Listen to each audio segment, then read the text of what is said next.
I would like to welcome everybody to our January 10th Colorado Parks and Wildlife Commission meeting. We are at the headquarters of the Northeast Region at 6060 Broadway. We're very happy to be here. It's a convenient place for us to meet when the Commission usually has the practice of meeting in all points of the state, but it's nice to get here to the center of the state once. Makes it easier, I think, for a lot of people to attend, and it brings us into the center of what we're working on. So we will begin the meeting. I would like to begin the meeting by introducing our honor guard, which is going to present the colors and lead us in the Pledge of Allegiance. Please stand.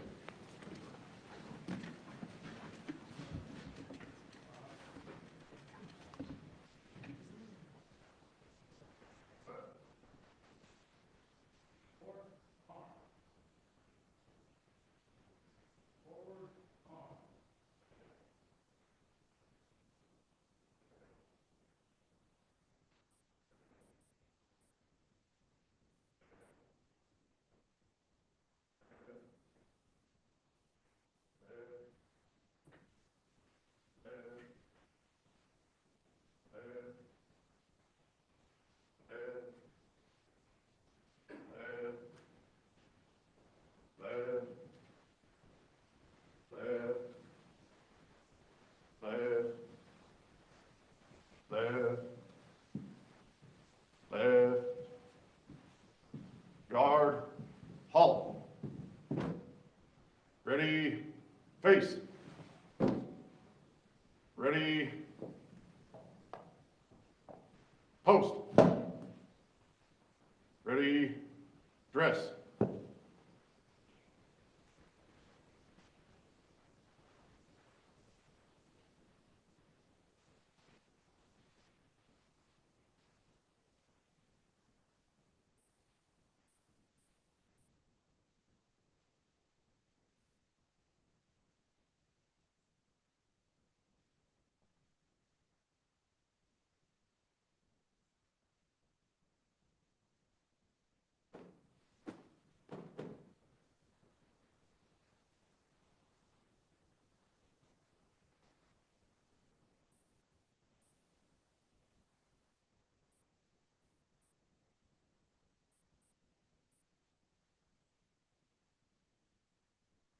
Ready, step.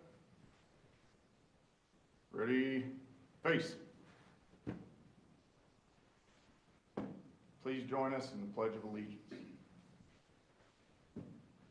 Present arms. I pledge allegiance to the flag of the United States of America and to the republic for which it stands, one nation, under God, indivisible, with liberty and justice for all. Order, arms.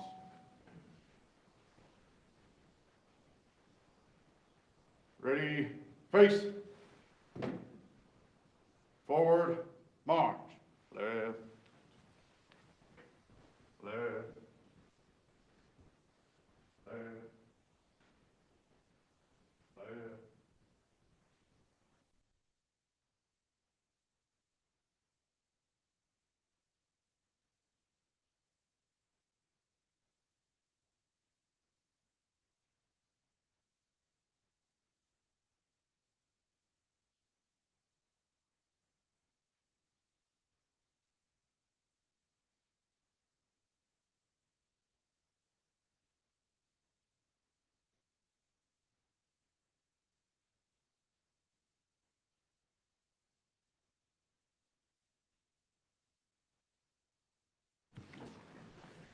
Thank you, everybody. I would like now call on Northwest Regional Manager Travis Black to introduce the color guard for us.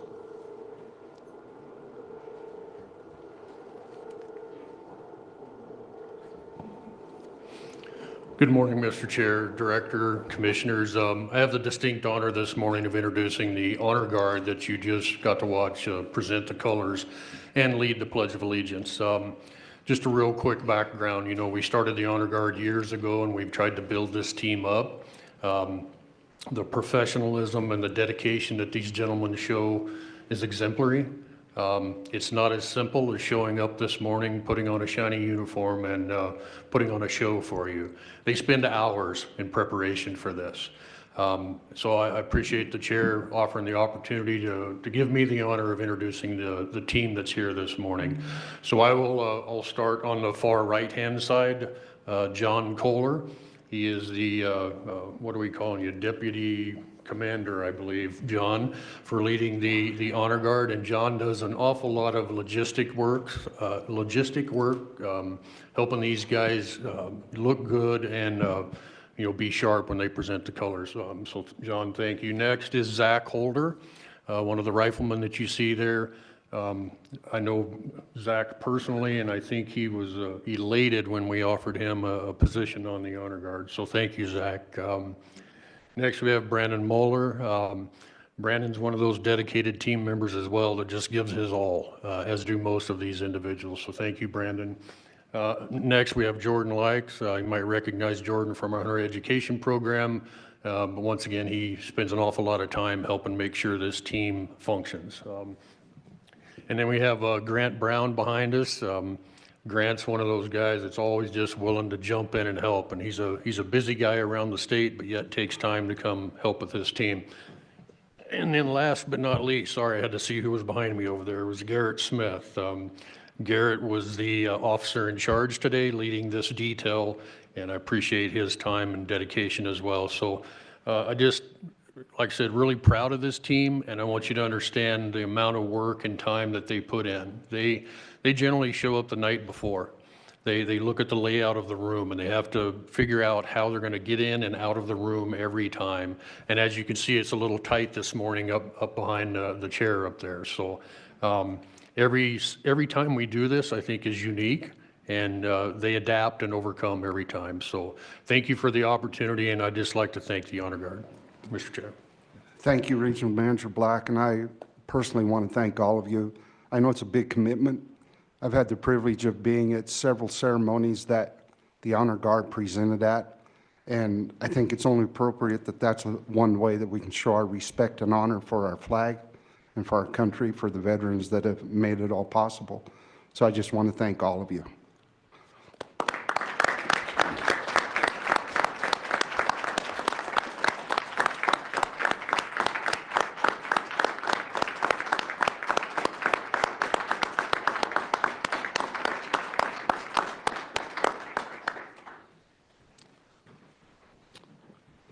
With that, I will call on Diana to take our roll call. Bailey. Here. Beaulieu. Here. Haskett. Here. Murphy. Here. Otero. Present. Phillips. Here. Reading. Here. Skiba. Here. Touchton. Here. Vardy. Present. Chair May. Present. All present. Thank you, Diana. We will now move to agenda item number 2, the approval of minutes of our last meeting. Are there any comments or questions on that item? If not, I'll entertain a motion to approve those. So moved. Commissioner Reading moved to approve the minutes from our last meeting. Is there a second? Commissioner Skiba. All those in favor of approving the minutes as presented signify by saying aye. Aye. Opposed, nay. Motion passed. We'll now move to agenda item number 3, corrections to our agenda, or corrections or removal of anything on the consent agenda. And I might note that we have tried to adopt a policy that any commissioners that saw something on the consent agenda that they would like to remove to discuss further, that we notify Diana in advance of the meeting, so that proper personnel and proper preparation could be done to bring information before the commission on those particular items. And I don't think we got any of those, Diana, but I will ask for any commissioner that has any changes for the consent agenda to present them now. Commissioner Skiba. Sorry, that's there, Dion. I don't think I have that up on my queue yet. There I am. So, it really isn't a request to remove it. It was just I had a question about, hopefully a quick question about one item, and I could wait on it, or however you'd like to do it. My opinion is the appropriate way would be when we get to that agenda topic that it might come up. So we'll move on, and I'll ask that we approve the consent agenda as it is, and we will deal with that. So I'll entertain a motion to approve the consent agenda. And once again, I know it's been quite a while since we met. If you would like to speak or you have a question or comment, please tap into your microphone, and it'll put it in the queue. It'll come up on my display so I can call on you in the order that you did. Do I have a motion to approve the consent agenda? Commissioner Beaulieu, a second. Pardon me. Consent agenda, I'm very sorry. Very good. So we'll move on to agenda item 4, Commissioners' questions and comments.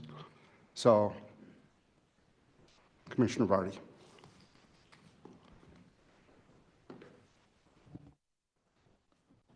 Thank you, Chair May.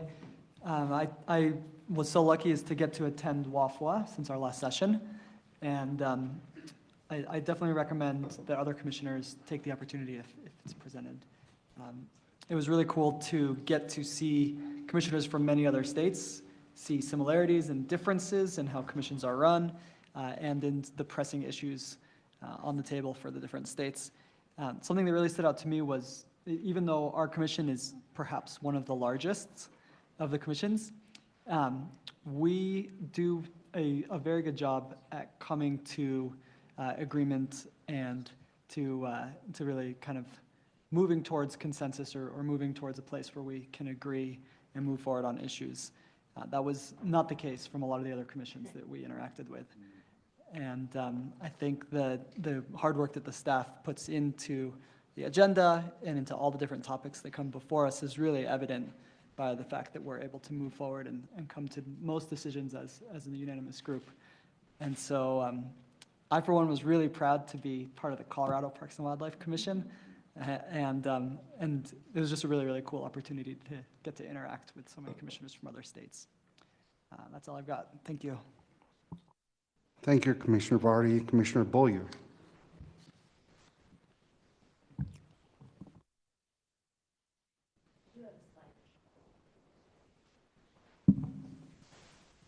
Thank you.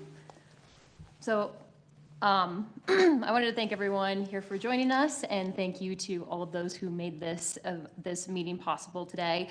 Since the last commission meeting in November, I've been getting outside as much as possible before it gets too cold with our rescue dog, Nellie. Again, she's pictured here at a park. I've also continued connecting with CPW stakeholders, most recently with the Colorado Tourism Office's Destination Stewardship Department, and I'm working with them on possibly joining their council. They try to elevate responsible travel and sustainability and advance inclusiveness and collaboration in the outdoor recreation and tourism space. I also attended GOCO's event celebrating the legends of Great Outdoors Colorado on December 7th with some of my fellow commissioners here. And I just so enjoyed honoring those who've done so much for wildlife and wild places in our state. Next slide, please. But the most exciting thing that I did in December was a state parks adventure with CPW Deputy Director Heather Dugan. And I plan to visit all of the parks in Colorado at some point. So this was a really exciting beginning to many adventures to come in Colorado. We visited 9 Western Slope parks beginning in the north and traveling south, and met up with CPW park experts along the way. Next slide, please. So I have pictures from all of the parks that we visited, so I'll try to go through quickly. But first, we met up with Northwest Region Manager Travis Black and Northwest Deputy Manager, Region Manager Jacob Bray to tour some of the Northwest parks. So we began here at Sylvan Lake and enjoyed the beautiful mountain scenery. Next slide. We then traveled to Sweetwater Lake and learned about the important work CPW is doing to work with the community on what they envision for the lake's future. Next slide. Next was Harvey Gap, which I think is a little gem of a park that has just so many excellent birding opportunities. So I'm excited to visit this park and others when it's a little warmer out in the spring or the summer. Next slide, please. Then we went to Rifle Falls, which was also gorgeous and has all kinds of limestone caves and opportunities when the vegetation is lush. So another park that I can't wait to get out to when the seasons change. Next slide. Rifle Gap was also gorgeous, stunning scenery, and there are many recreation opportunities there too. Next slide was the final day. We visited Highline Lake, and the Audubon Society has actually designated this park as an important bird area. So I look forward to coming here and birding, and we saw some birds like great blue herons, which was just really cool. Next slide. So the next day, Heather and I headed south to meet up with Southwest Region Manager Corey Chick and Southwest Region Deputy Manager Heath Kem.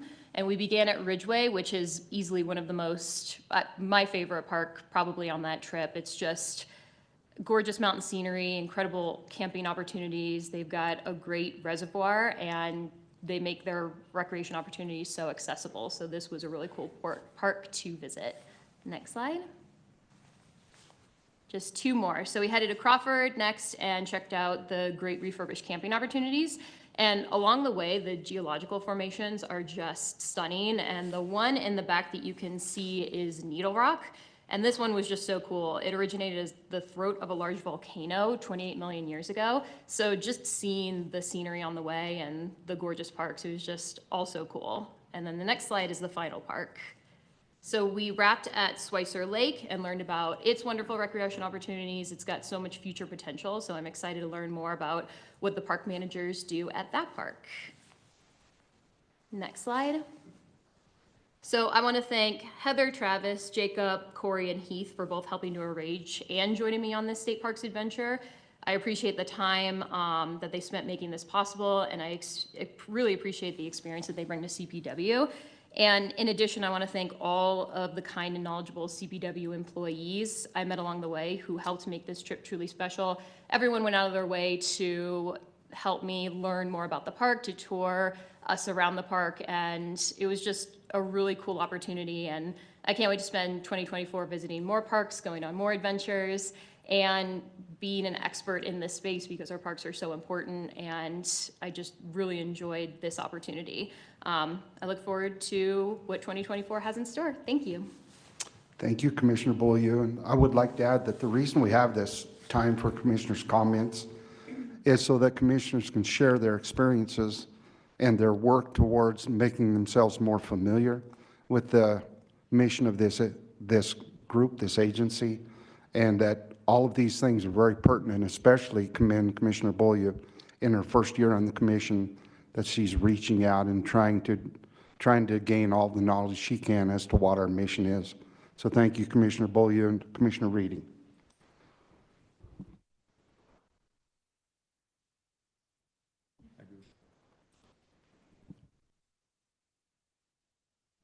There we go. Thank you, Chair May.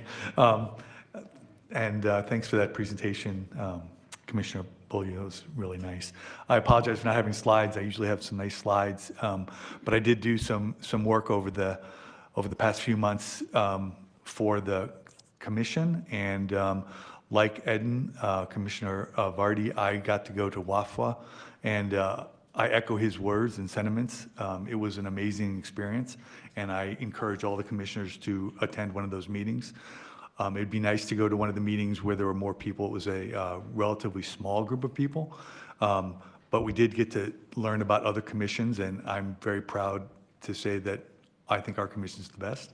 I might be biased, but that was a very useful experience with Chair May and Commissioner Vardy. And then I also have the very great honor and privilege of serving on the Colorado Natural Areas Council as the representative from the commission, and I had attended our first meeting in December as well. And that's another area where we acknowledge and recognize a lot of the fabulous sites that Colorado has, the natural areas, and I'm looking forward to getting out and seeing some of these natural areas, and also hoping to get more natural areas put on that list. I think there's some properties, like maybe even our Chair May's property, that would really be nice to add to that list of properties that are recognized by the Natural Areas Program of Colorado. So it was a great experience. I'm looking forward to serving, and I'm looking forward to furthering the great work that the council does. So thank you.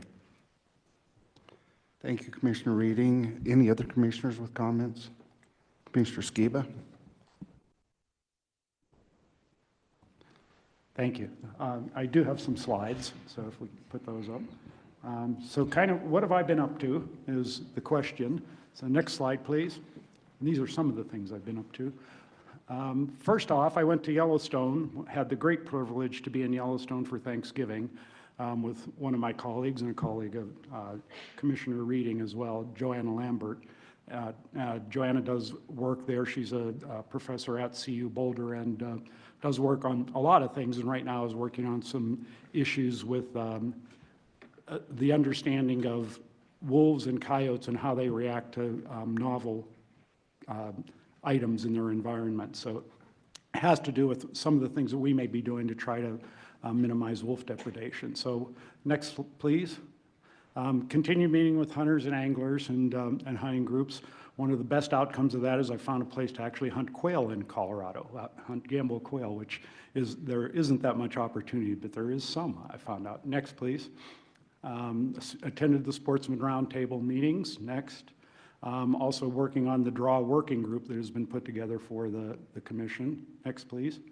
And I'm working on wolverine restoration. There is an NGO-based group that's working closely with CPW to help promote wolverine restoration in the state, and so I'm a member of the steering committee for that group. Next, please.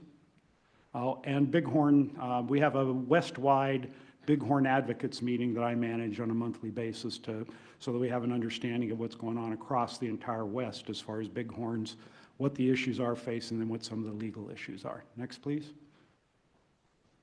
While I was in Yellowstone, this is a grizzly bear on an elk carcass in Slough Creek, and there are a couple of wolves there you can see in the background. So there was a pack of wolves that was sort of challenging the grizzly over that carcass, the grizzly one.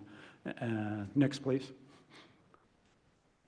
And this is an interesting spot, which isn't even in Colorado, but just south of Colorado across the state line and near Aztec, New Mexico. There's a whole series of sandstone arches that I always try to get people out to, and I'm still working on that. But my dog goes with me at least, and since the waterfowl season hasn't been that great, we went out arch hiking instead. Next, please. And so in 2024, the things I plan to work on are to help to improve the draw process. Next, addressing the resident, non-resident allocation issue that's on a lot of people's minds, helping to move wolverine restoration forward, minimizing the negative impacts and maximizing the positive impacts of wolf restoration, and exploring ways to expand and increase our bighorn sheep populations. It's something near and dear to my heart. Those of you who know a little bit about me know that I did my master's work on bighorns in Dinosaur National Monument a few decades ago. So next, please. And reviewing beaver management and seeing what our opportunities are to manage beavers in some different ways here in Colorado. And I think that's it. Oh, spend more time hunting ducks with my dog, Raven. Next, please. I think that's it. Thank you for your time. Appreciate it. It's always hard following Commissioner Beaulieu, by the way. She always does such a great job, so thanks. Thank you, Commissioner Skiba. Commissioner Murphy.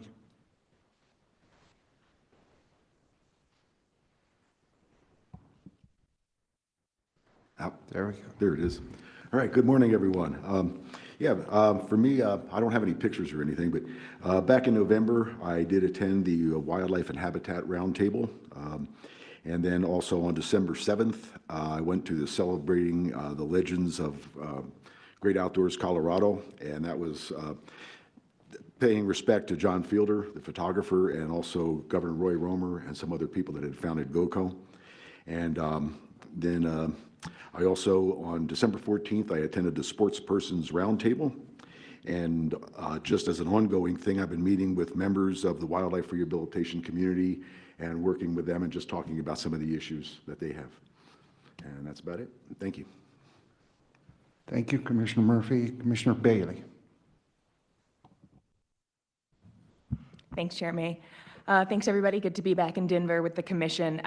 Just minimal updates from me. I think the biggest update or the biggest thing that I wanted to share, acknowledge, and thank publicly is Reed DeWalt and Brian Dreher, who visited my conflict management and collaboration in the environment course during the first week of January to share their many robust experiences as it relates to managing conflict and facilitating collaboration around really complex and important environmental issues in the state of Colorado.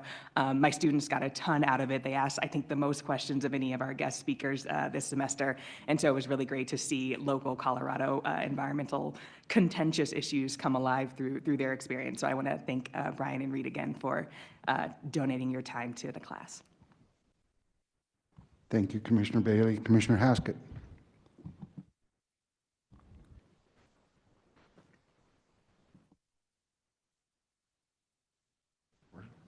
We're struggling with it, but we'll get it figured out. It's not the chair's fault, but I suppose the group pointed at that. Thank you, Chairman May. It's good to see everyone here in Denver at 6060. I think it's been over a year since we've been here, and it feels good to be back at headquarters. I attended 2 meetings on the current issue papers in the Northwest. We have several of them. Both meetings were well attended with standing room only. I attended another meeting on the bison, and I do have one slide for that. And it was also standing room only. It was the first public meeting on bison. The room was packed. It was a good discussion, and it was great to see many people interested. I have a few other comments as a sportsman's rep, and kind of feel like after recent events, I want to say these.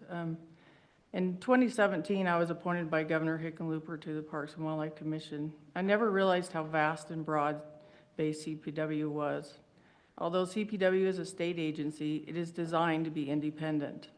CPW and this commission are Type 1 enterprise agencies under DNR. Both the commission and CPW have authority to carry out their specifically assigned statutory roles with substantial autonomy and independent of DNR. And CPW is not funded by the general fund. Wildlife does not understand politics, nor should the management of wildlife be politically driven. This commission was asked to fast-track wolves by the governor. This commission and staff did not do that. This commission spent 2 years, sometimes with 2 meetings a month, working diligently to complete and approve a wolf plan. We listened to hours of public testimony. Staff spent years and countless hours working hard to accomplish this release. December 18th was a sad day because this commission was not notified nor invited to the first wolf release, nor were the people who worked countless hours invited to the second or third wolf release, nor were the people who are members of the legislature, local counties where wolves were released were also not notified of the releases. Even the Grand County Commissioner, who was on the Twig group, was not invited to the release, and yet other specific members of the working group were. The people who politically drove this issue were present. The divide between rural-urban population was blown up with this ballot initiative. Now CPW has taken a huge hit with the public because of these political actions. Where was transparency? Transparency is a huge issue and the foundation of good politics. CPW staff has made great efforts over the years to work with landowners, ranchers, and citizens on wildlife management issues, only to have their relationships questioned by not informing citizens or legislatures or county commissioners on what was happening with the release. Landowner relationships are on the edge, and many have been ruined. The boots on the ground need to be able to communicate and let the public know what is going on with wolf management. CPW needs those relationships, or it won't be long before every private gate is locked and CPW is not welcome. Thank you. Thank you, Commissioner Haskett. Commissioner Touchton.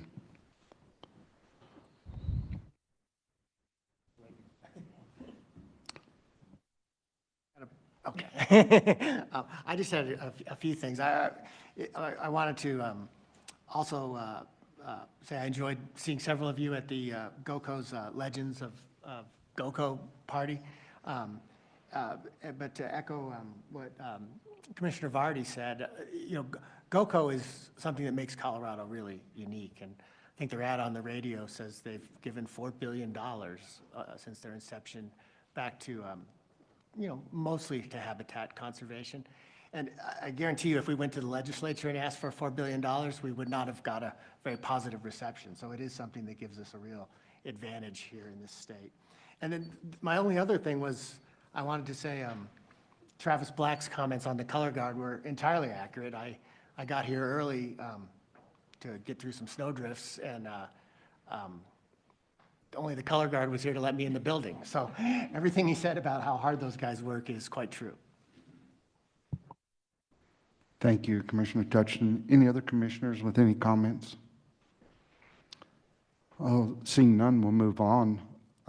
Next topic is comments from the chair, which is a pretty standard topic, but I would like to say that's part of the record. I mean, it's in the written record, so I would like to, in the interest of time, just move on to our next, which will be the Department of Natural Resources update with Director Dan Gibbs. Director Gibbs?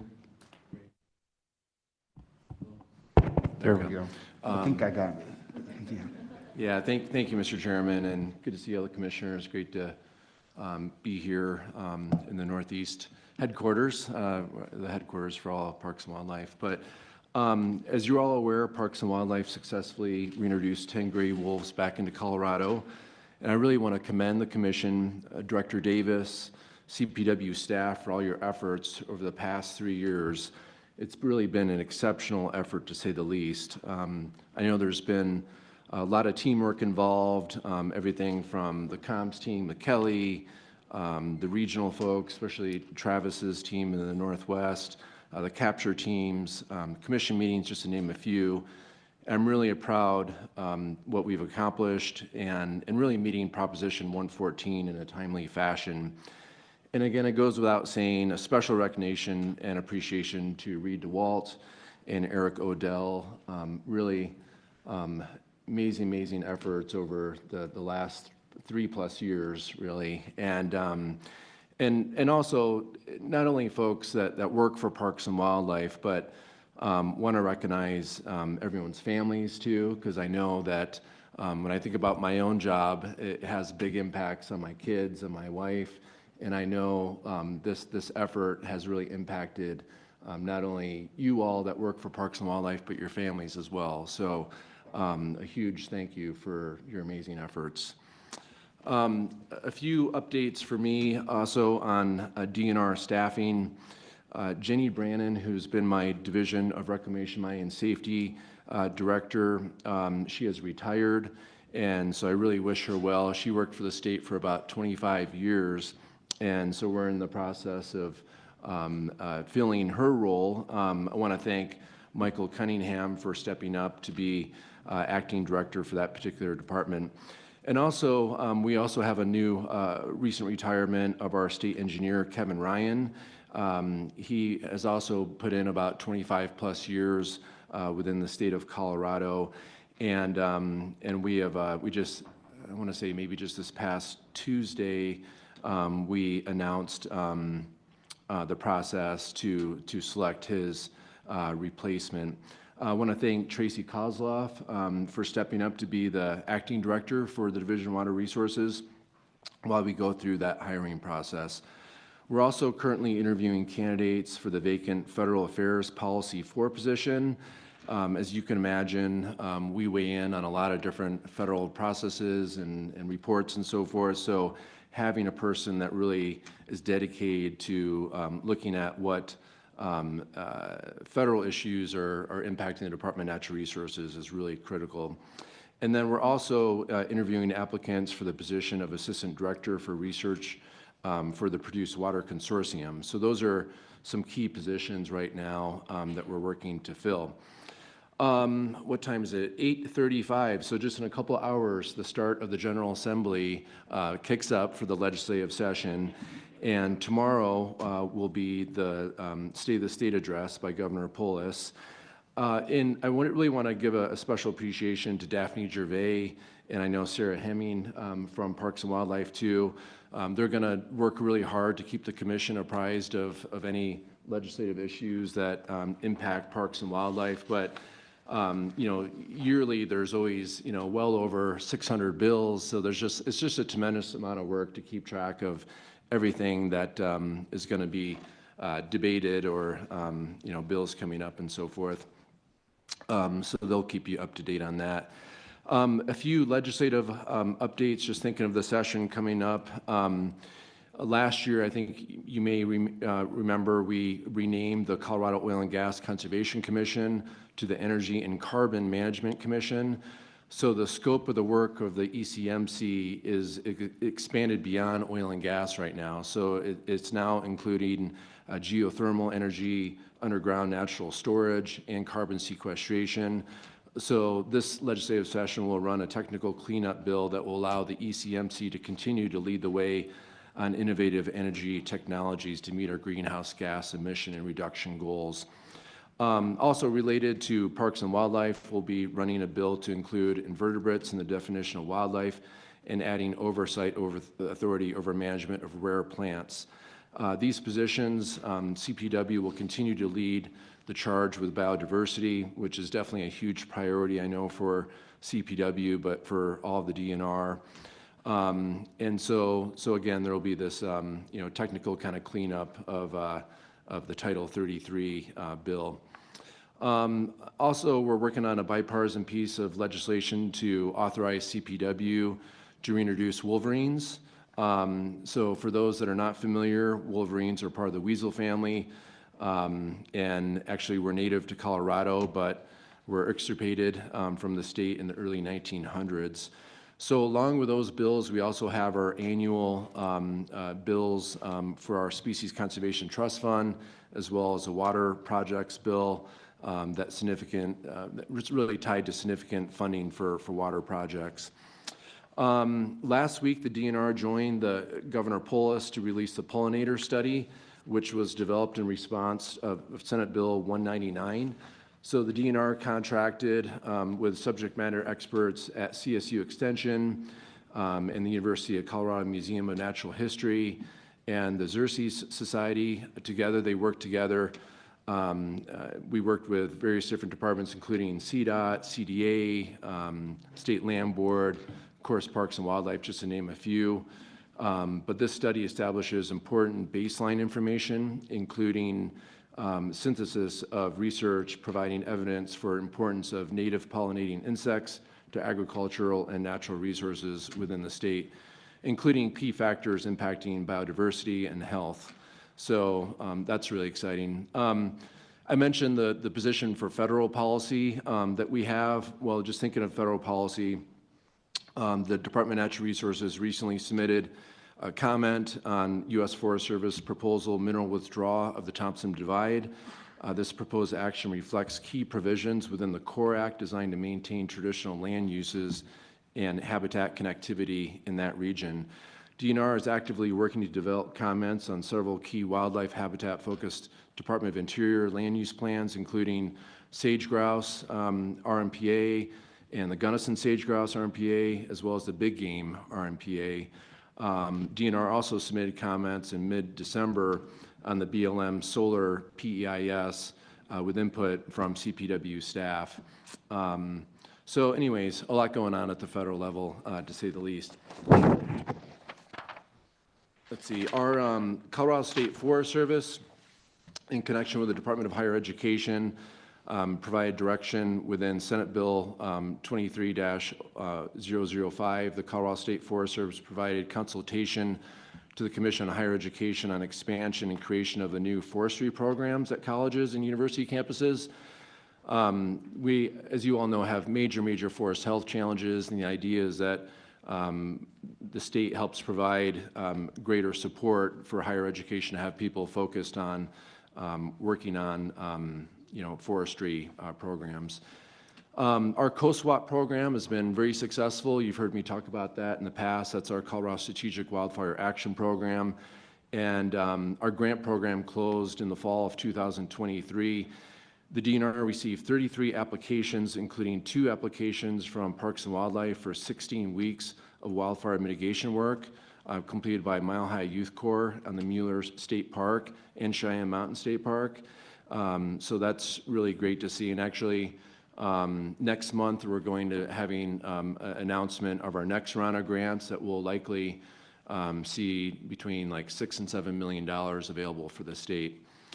Our ECMC, that's our Energy and Carbon Management Commission, definitely has a really busy year of rulemaking in 2024. So we anticipate rulemakings on cumulative impacts, deep geothermal operations, and carbon capture and sequestration projects. So they'll be very busy. Also, ECMC is also collaborating with Parks and Wildlife on rulemaking to update the high priority habitat maps for 2024.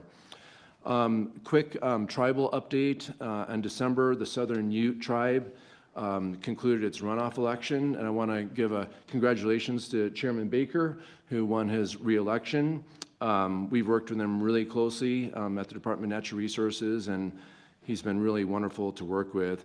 Also, some new members. Congratulations to Council Member Marty Pinecus and Council Member Andrew Gallegos.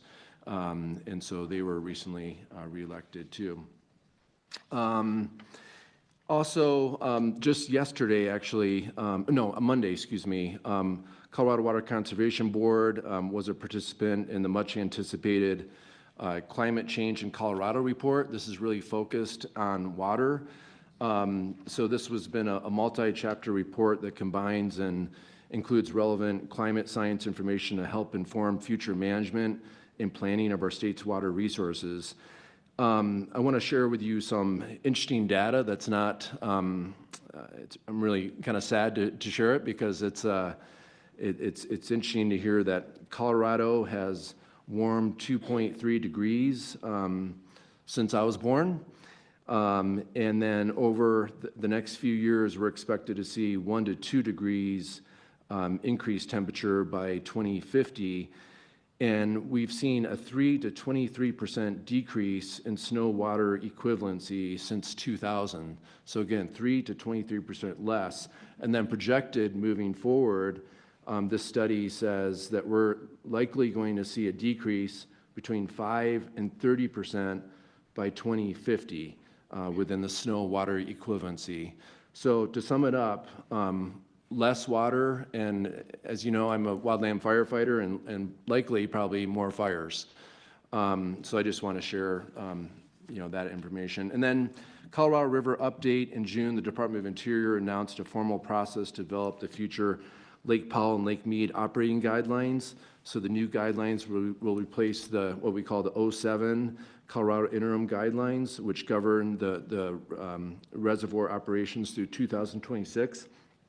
So Becky Mitchell, who before was my division director for Water Conservation Board, she is laser focused on everything Colorado River now. That's her full-time job as Colorado River Commissioner, and really focused on making sure Colorado is well positioned as these new interim guidelines are debated with other Colorado River compact states. And then last but not least, there's been the Colorado River Drought Task Force. Commissioner Greenberg was a participant in that. Kelly Romero-Heaney, my assistant director on water, was a participant in that. And that was created really out of Senate Bill 23-295. So they submitted their final recommendations to the General Assembly on December 15th. And so we're taking a hard look at what some of those recommendations are. My sense is probably legislators are taking a hard look at those and maybe seeing what bills they want to introduce that kind of come out of some of those recommendations or issues. So with that, I know there's a lot going on at the Department of Natural Resources, but happy to answer any questions or at any of the breaks as well.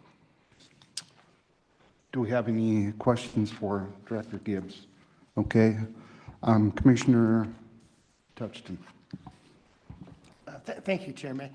Well, Dan, I really just wanted a couple thank yous first. The pollinator study was, I thought, very informative, and I want to thank you and Jeff and the team.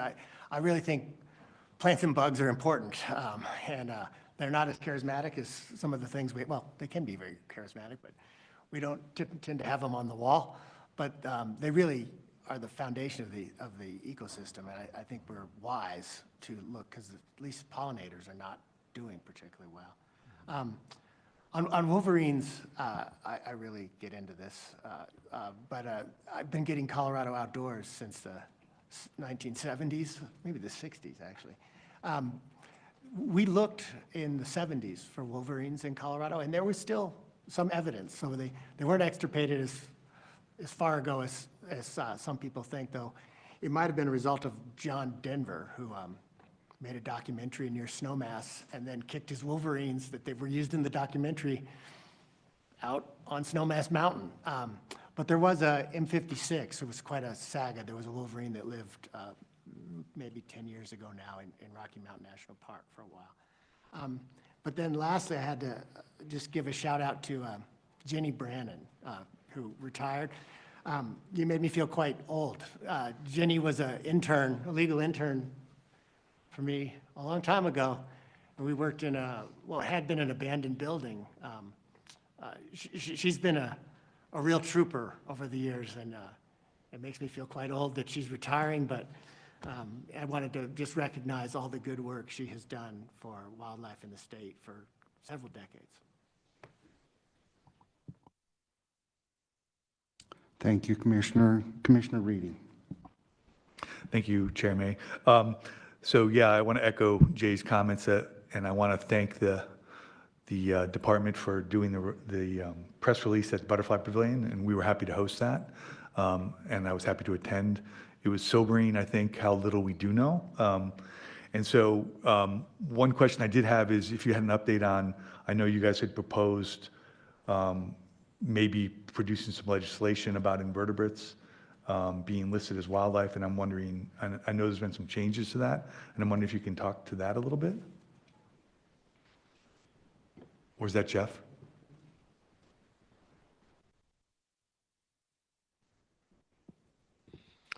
Director Davis.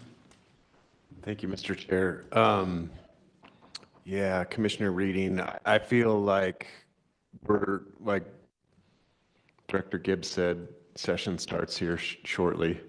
And like any good session, and you're working on good policy, it can change from minute to minute. So I don't have anything really definitive to say other than there will be an effort to try to incorporate invertebrates into the definition of wildlife. But we also want to be super careful that we're really clear of what that means and that it doesn't potentially distract from the work like you were just suggesting that needs to be done.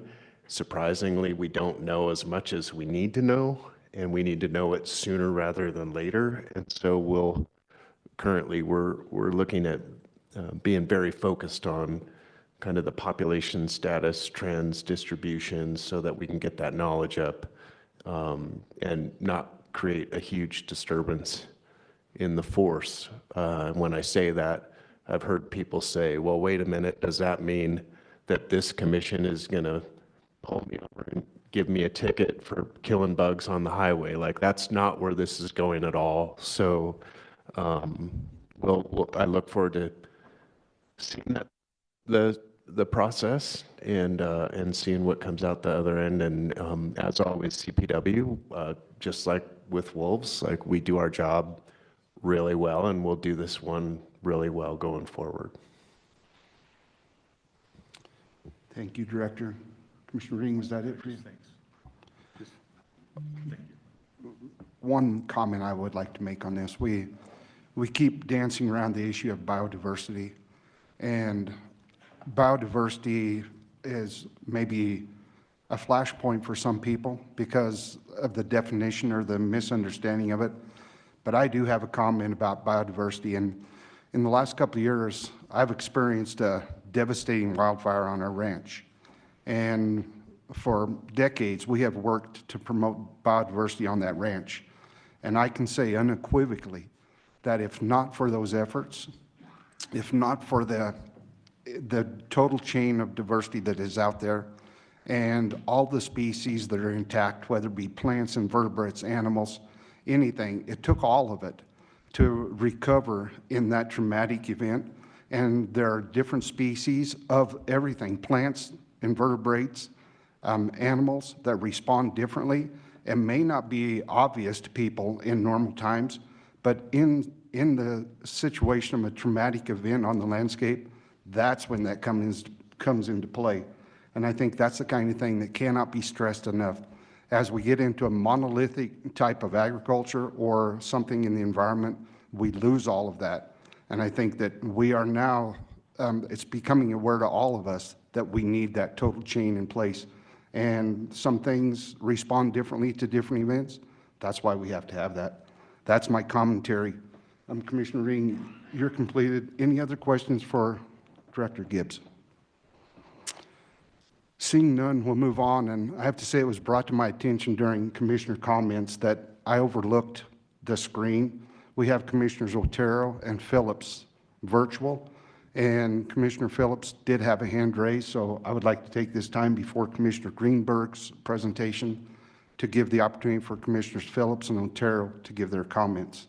Is that possible? Can we bring them up?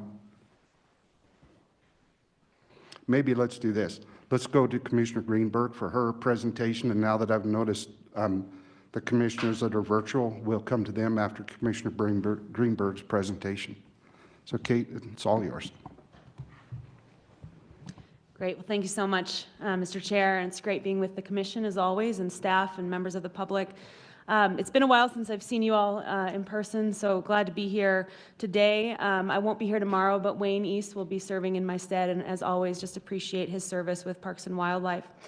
I want to start just by saying thank you to CPW staff in particular for the incredible partnership you have exhibited, not just these past weeks and months, which have been high intensity time, but over the past years. As hopefully you know by now, in November, CDA and Parks and Wildlife signed a memorandum of understanding between our two agencies, really starting to lay out sort of the groundwork for how we work together on especially non-lethal management and supporting our livestock communities moving forward. So we have sort of the skeleton of what that looks like, and we're starting to put meat on the bones for how our relationship will grow. I believe firmly we are in a great spot between our agencies. Our teams work very well together, and the professionalism that CPW exhibits every day, I hope that we can reflect in our partnership as well. So the MOU that we have in place really tackles four main areas. The first is around interagency coordination. So that means our teams are talking much more regularly than we ever have been in the past, and we've been talking quite regularly over the years. The second area is a big one, and it's a big one for CDA, and this is really focusing on non-lethal management and technical assistance for our livestock producers. So we intend to be out in the field in a way that CDA has not been able to be, alongside CPW, supporting especially our West Slope communities right now with non-lethal management technical assistance. So the third area is around communication. I think folks are maybe already starting to see co-branded material, so you'll see CDA and CPW logos on materials that are going out across the state to support non-lethal management, education, outreach, and so forth. And then lastly is cross-training. So we're committing to bringing our teams together at regular intervals each year to make sure we're on the same page and bringing the same message across the state. So that's a big initiative. I'm really looking forward to building that with Director Davis and his team.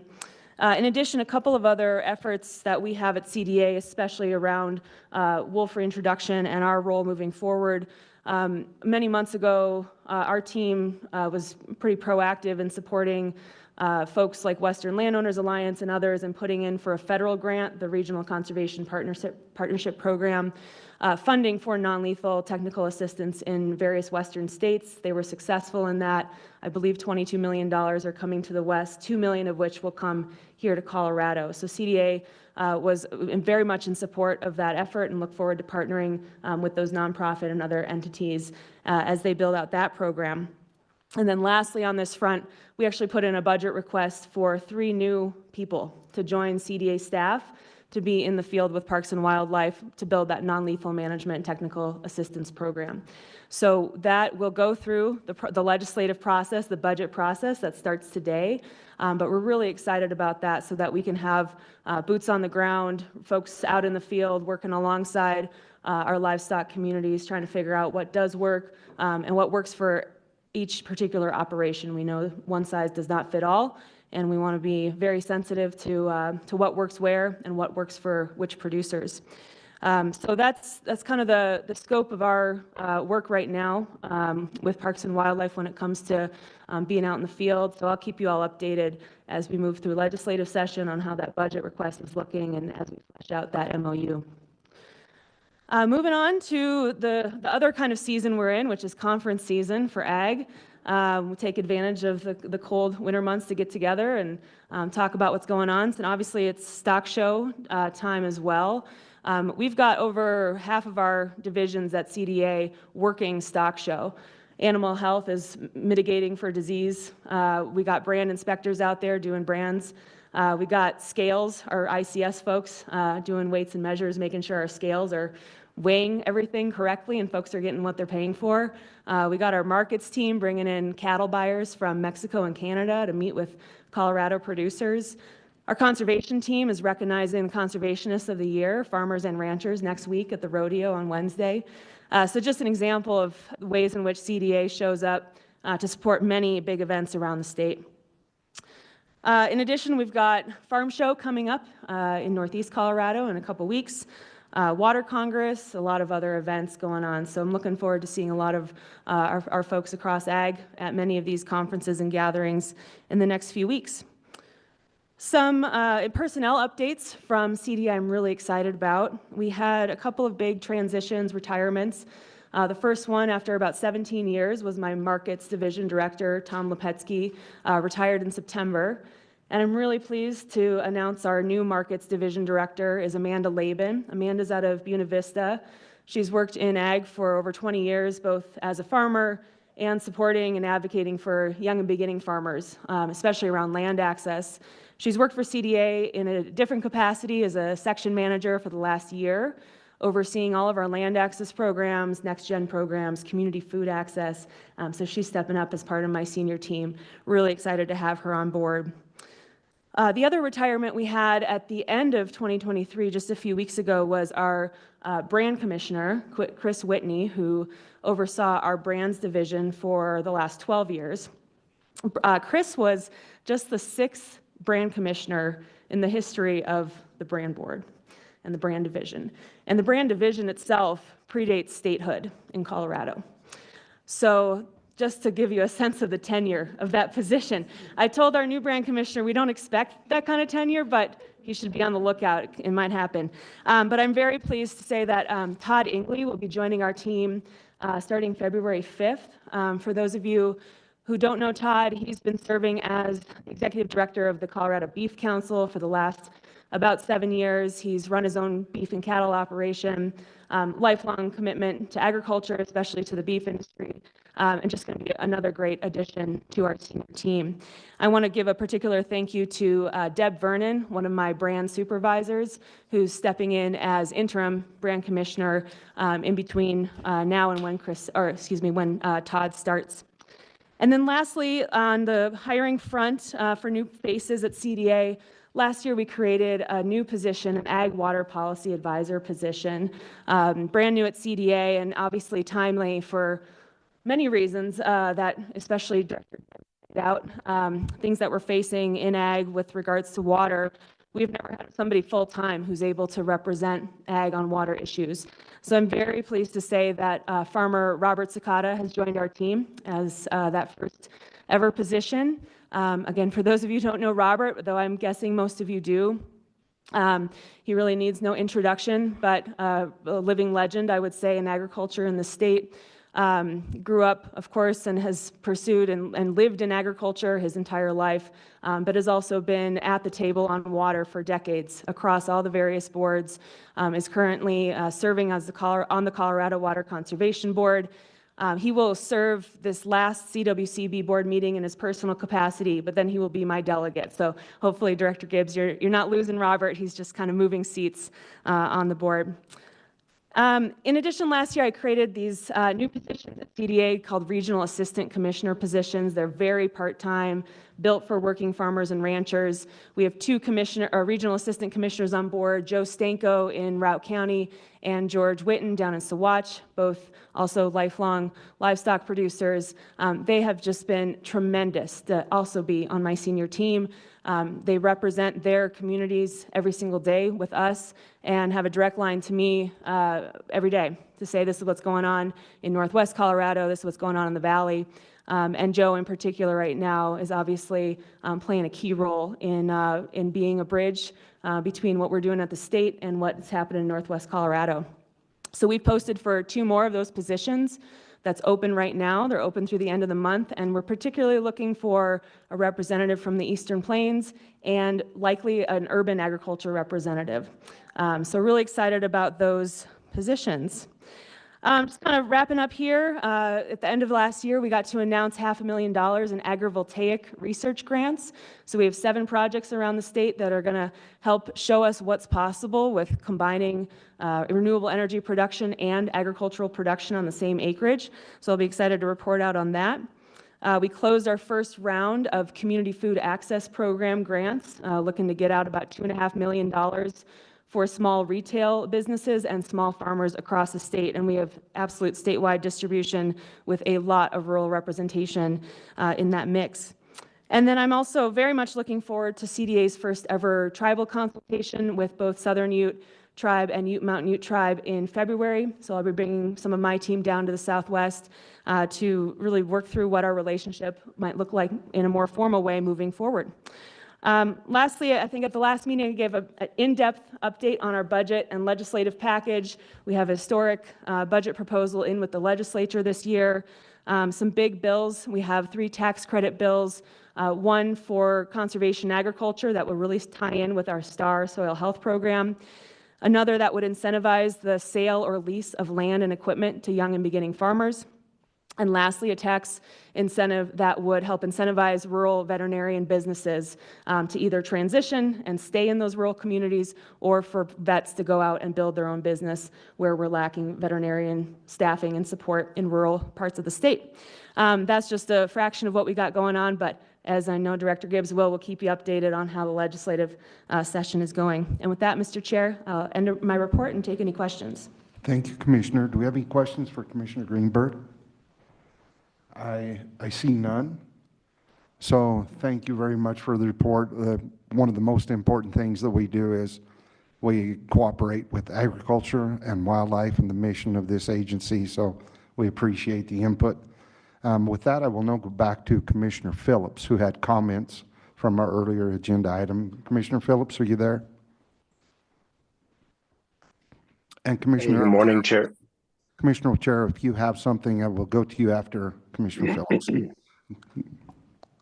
Cool, thank you. And my internet is pretty slow this morning, so maybe Dallas, if you can wave your hands or something, if you can't hear me, I'll shut it off. We can hear you fine, and I will stop. If we don't hear you, I'll let you know, Commissioner Phillips. Okay. We hear you loud and clear. I appreciate it. And sorry I couldn't be there today. It's a kind of an amalgamation of a perfect storm I'm shooting for tomorrow, and hopefully see you all there. But I just wanted to echo and comment, with Commissioner Haskett with the wolf reintroduction. I think a big part of the reintroduction, the majority, is about people. Communication, transparency are paramount to the long-term success of this release and the reintroduction of wolves into Colorado. I, as a commissioner, worked for 16 months on this project, not to short any of the staff because they put in far more time than we did. But, I was out to dinner, and on the news the following day, I saw it flash across the screen that the wolves had been released, which it kind of cut. It hurt to be so invested in something and have such a good feeling about a plan that we put forward to find out the day after it had already happened. And me as a commissioner to feel that way, I can't imagine, what the producers and people in the area were feeling. It's an emotional thing. But I think we really need to focus on perception. This wolf reintroduction kind of set a stage to pit urban against rural. If you look at the vote, it was very close, and it came down to the wire like that. And going through the plan, I felt like we were on a really good path to get the rural community buy-in and support, because that is where most of the impacts are going to be. But with how this release was handled, I just see it as a big wedge, that just got driven further, and our field staff and agency is going to have to be playing catch up now, trying to reconvince people. It is a lot of perception, and I think we need to be hypersensitive. And the way the release was handled, it was tough.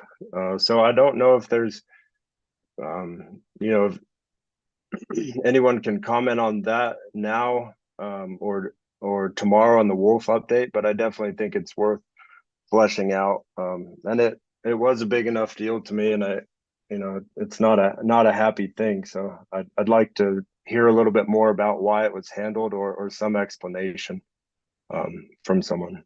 Thank you. Thank you, Commissioner Phillips. And I understand, I don't know if this is now the time to address those. Defer to Director Davis or our staff. Pardon me. Director's comments are next on the agenda. Yes. So maybe after. Yeah, but I thought maybe perhaps Commissioner Phillips had a couple questions he wanted to ask, is the way I took that.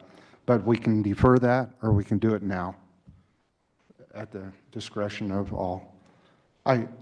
Commissioner Phillips, with all due respect, I think, as I understand it, Director Davis may have comments, and I'd like to let him go into that. And then after his comments, if you have questions, you can definitely ask Director Davis those questions. So, no, that's great. Thank you. Commissioner Otero, do you have comments? Yeah, I'll be brief. Since the meeting in November, I attended the Sportsman Roundtable on December 14th. And then I spent a good part of December traveling around Western Colorado. And I, recognize I need to get to other parts of the state or set up virtual meetings for other parts of the state, but focused on Western Colorado for December to meet with outfitters, ranchers, and hunting groups. And, definitely the wolf update wolf release was on people's minds, but we chatted about a number of different things. And then I also spent some time getting out, going hunting with friends and family, duck hunting and elk hunting for another late season tag, youth tag that we were fortunate to have in our family. So that is my update, and thank you very much. Thank you, Commissioner Otero. We'll now move on to Director Davis's comments. Director Davis, thank you. Thank you, Mr. Chair. So perhaps I start with wolves, and maybe I'm getting pretty good at this, but you be the judge. I want to be really crystal clear that, and offer my sincerest apologies to you all. I've already apologized to General Assembly members and other folks. But I want to be really crystal clear, like our staff did their jobs in the usual excellence that CPW does. And my apology comes from me because the area that has the most impact was the ball that I dropped. And so I apologize to all of you for the notification and the transparency pieces. Some of that, I'll just be real clear, like any learning organization, we are in the process of doing an internal after action review. If you follow those types of things, like that's to identify the things that went really well. They went like we thought they were going to go. Some of the things we did pretty well, but they didn't come out like we thought they would, and identifying strategies and actions for improving the next go around. So we are in that process right now. And again, just my apologies for me being the weak link on this operation. for CPW, and I recognized it when it was going on, what the impact was going to be, but it was doubled, tripled, and quadrupled down on as the days kind of played out.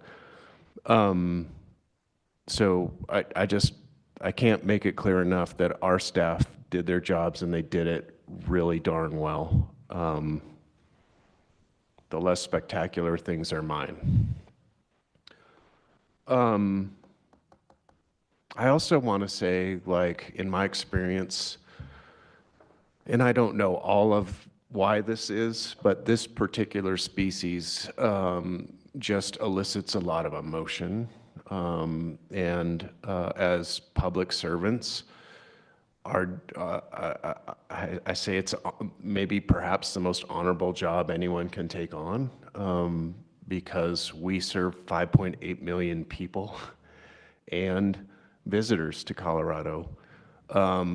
Yeah, folks can say, oh, it was a close vote or it was a distant vote or whatever, but those votes, other than saying it's a law, are something that CPW as a government agency, our job is to manage within the trust of the public, and that means serving everyone. That means we're trying to look across the spectrum of values, the needs and expectations of everyone, and figuring out, using what we know, to deliver the greatest benefits to the greatest number of beneficiaries. And so I just want to say that, because it's really important for me that the public knows that we're here for the whole darn public, and that means the pro-wolf people, and that means the ranchers, and that means everybody in between.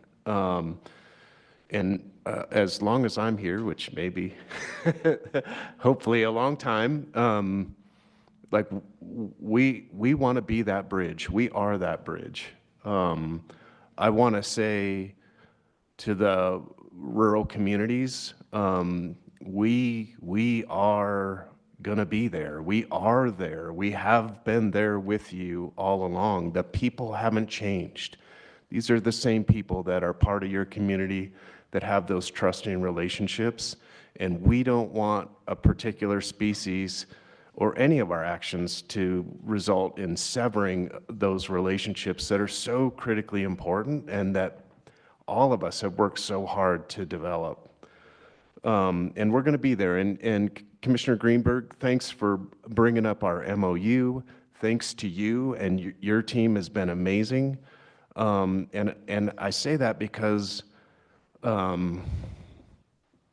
wolves are hard, and standing together to make sure that we can do this right and do it really well and show the rest of the world how to do this really well is going to take these partnerships. It's going to take many hands, make light work going forward. So I want to thank you and your team for that partnership, and look forward to seeing it grow as we go forward. Hopefully, we totally support your request and look forward, hopefully, to seeing that those FTEs to, again, expand that partnership and the resources that we can get to rural landowners who are living with these animals going forward. And I don't want to detract from the value of wolves being back in the landscape. I'm hoping that a lot of people see that putting pieces of ecosystems back together is perhaps the best thing we can do in light of the information, Director Gibbs, that you shared, right? Things are changing, and the more we can put pieces back together and let them do what they do, which is evolve and coexist, I think that's going to be important for all of us going forward. What else do I say about wolves? We're learning, we're feeling it. I don't know about our staff. Our staff are really good and they're very dedicated, and I worry about that in light of wolves and the pressure that gets put on individual staff. And making sure that the agency is behind them, we have their back, and that they have the support they need to stay healthy in this, because this is just the first step. And restoring trust, transparency, and the strength of those relationships is going to be critical. And our folks have to have full batteries. If they can't walk into the next step with a depleted energy going forward. So we're looking into ways that we as an agency can support our staff to make sure that they're feeling like they got the tools, resources, and support that they need. That can be tough if you're in one of these communities. All of a sudden, this is there, and people are angry, and you're the face. So I really appreciate the services of our officers and biologists that are out there on the front line, and we're here for you. Hopefully I can make this a lot more positive. I think there is positives. We are putting pieces back together. I recognize that maybe we took some steps in a different direction on the relationship and transparency piece, and we're going to learn from that, and we're going to restore that and exceed it going forward. Speaking of non-lethals, we have the Born to Be Wild license plate. I just want to remind people that's for sale now, and that revenue goes directly to non-lethal deployment, which will be critical. This is an avoid and minimize management going forward.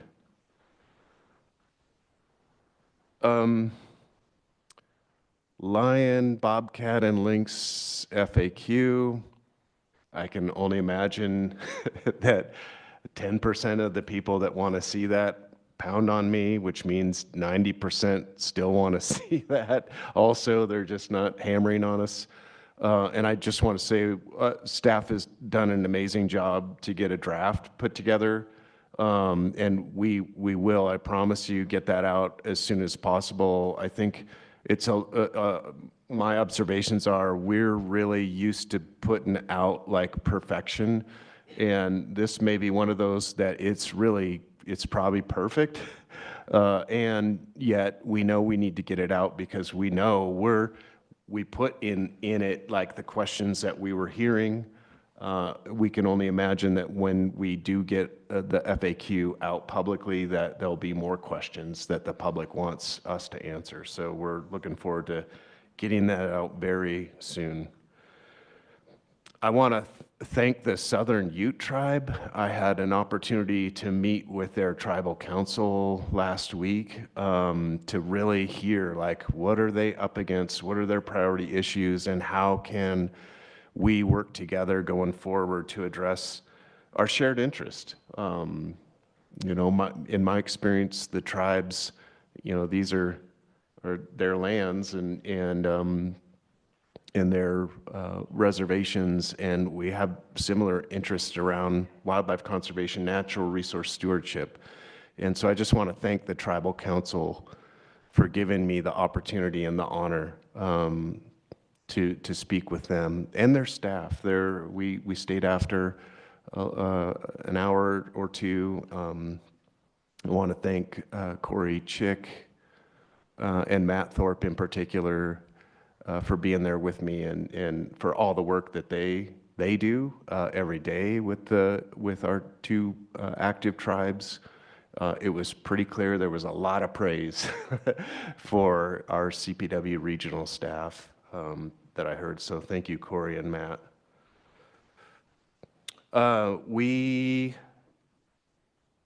We sent out a staff message. This has been something that's kind of been in the works for, I'll say 5 months or so. So one of the things that I saw when I came in was we have a really good organizational structure, and maybe not given everything that's going on with the Great Outdoors Strategy and the co-op, like how do we reinvest more energy and focus into outdoor recreation in particular? And so we will be reorganizing. So we're creating a new branch that'll be outdoor recreation, and Lands. And I just have notes here so I don't forget anything. That'll include regional partnerships, the Outdoor Equity Grant Program, which we'll hear more about. And Andrea, you're amazing and you can't go anywhere forever. And we need to support you more. Also, philanthropy, statewide trails program, real estate, habitat partnership program, state trust lands, and big game damage. So it's that outdoor rec and lands, so that we're paying attention to both those and that we have some policy representation around those issues on the executive management team. In addition to that, CPW's research and wildlife health programs will be moving over under Reed's leadership in the Aquatic, Terrestrial, and Natural Resource Branch. And really that, as you might imagine, having the management together with the research kind of helps us really focus in on the applied research component. What are the questions that we have from a management perspective, and how do we make sure that we have that synergistic relationship between the management questions, the biologists, what they're seeing, observing, and what we're doing through our research programs. Wildlife health will only become a bigger and bigger thing.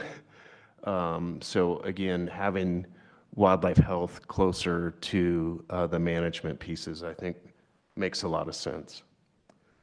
In addition to that, and I'm sure Reed thinks I'm Supervisor of the Year, but we also are trying to consolidate our wolf management and depredation. So those components will go into a wolf unit also under Reed's direction going forward. Now, that's not to say that that our area wildlife managers and our district wildlife managers aren't a really critical component of our wolf response, but we'll stay coordinated going forward.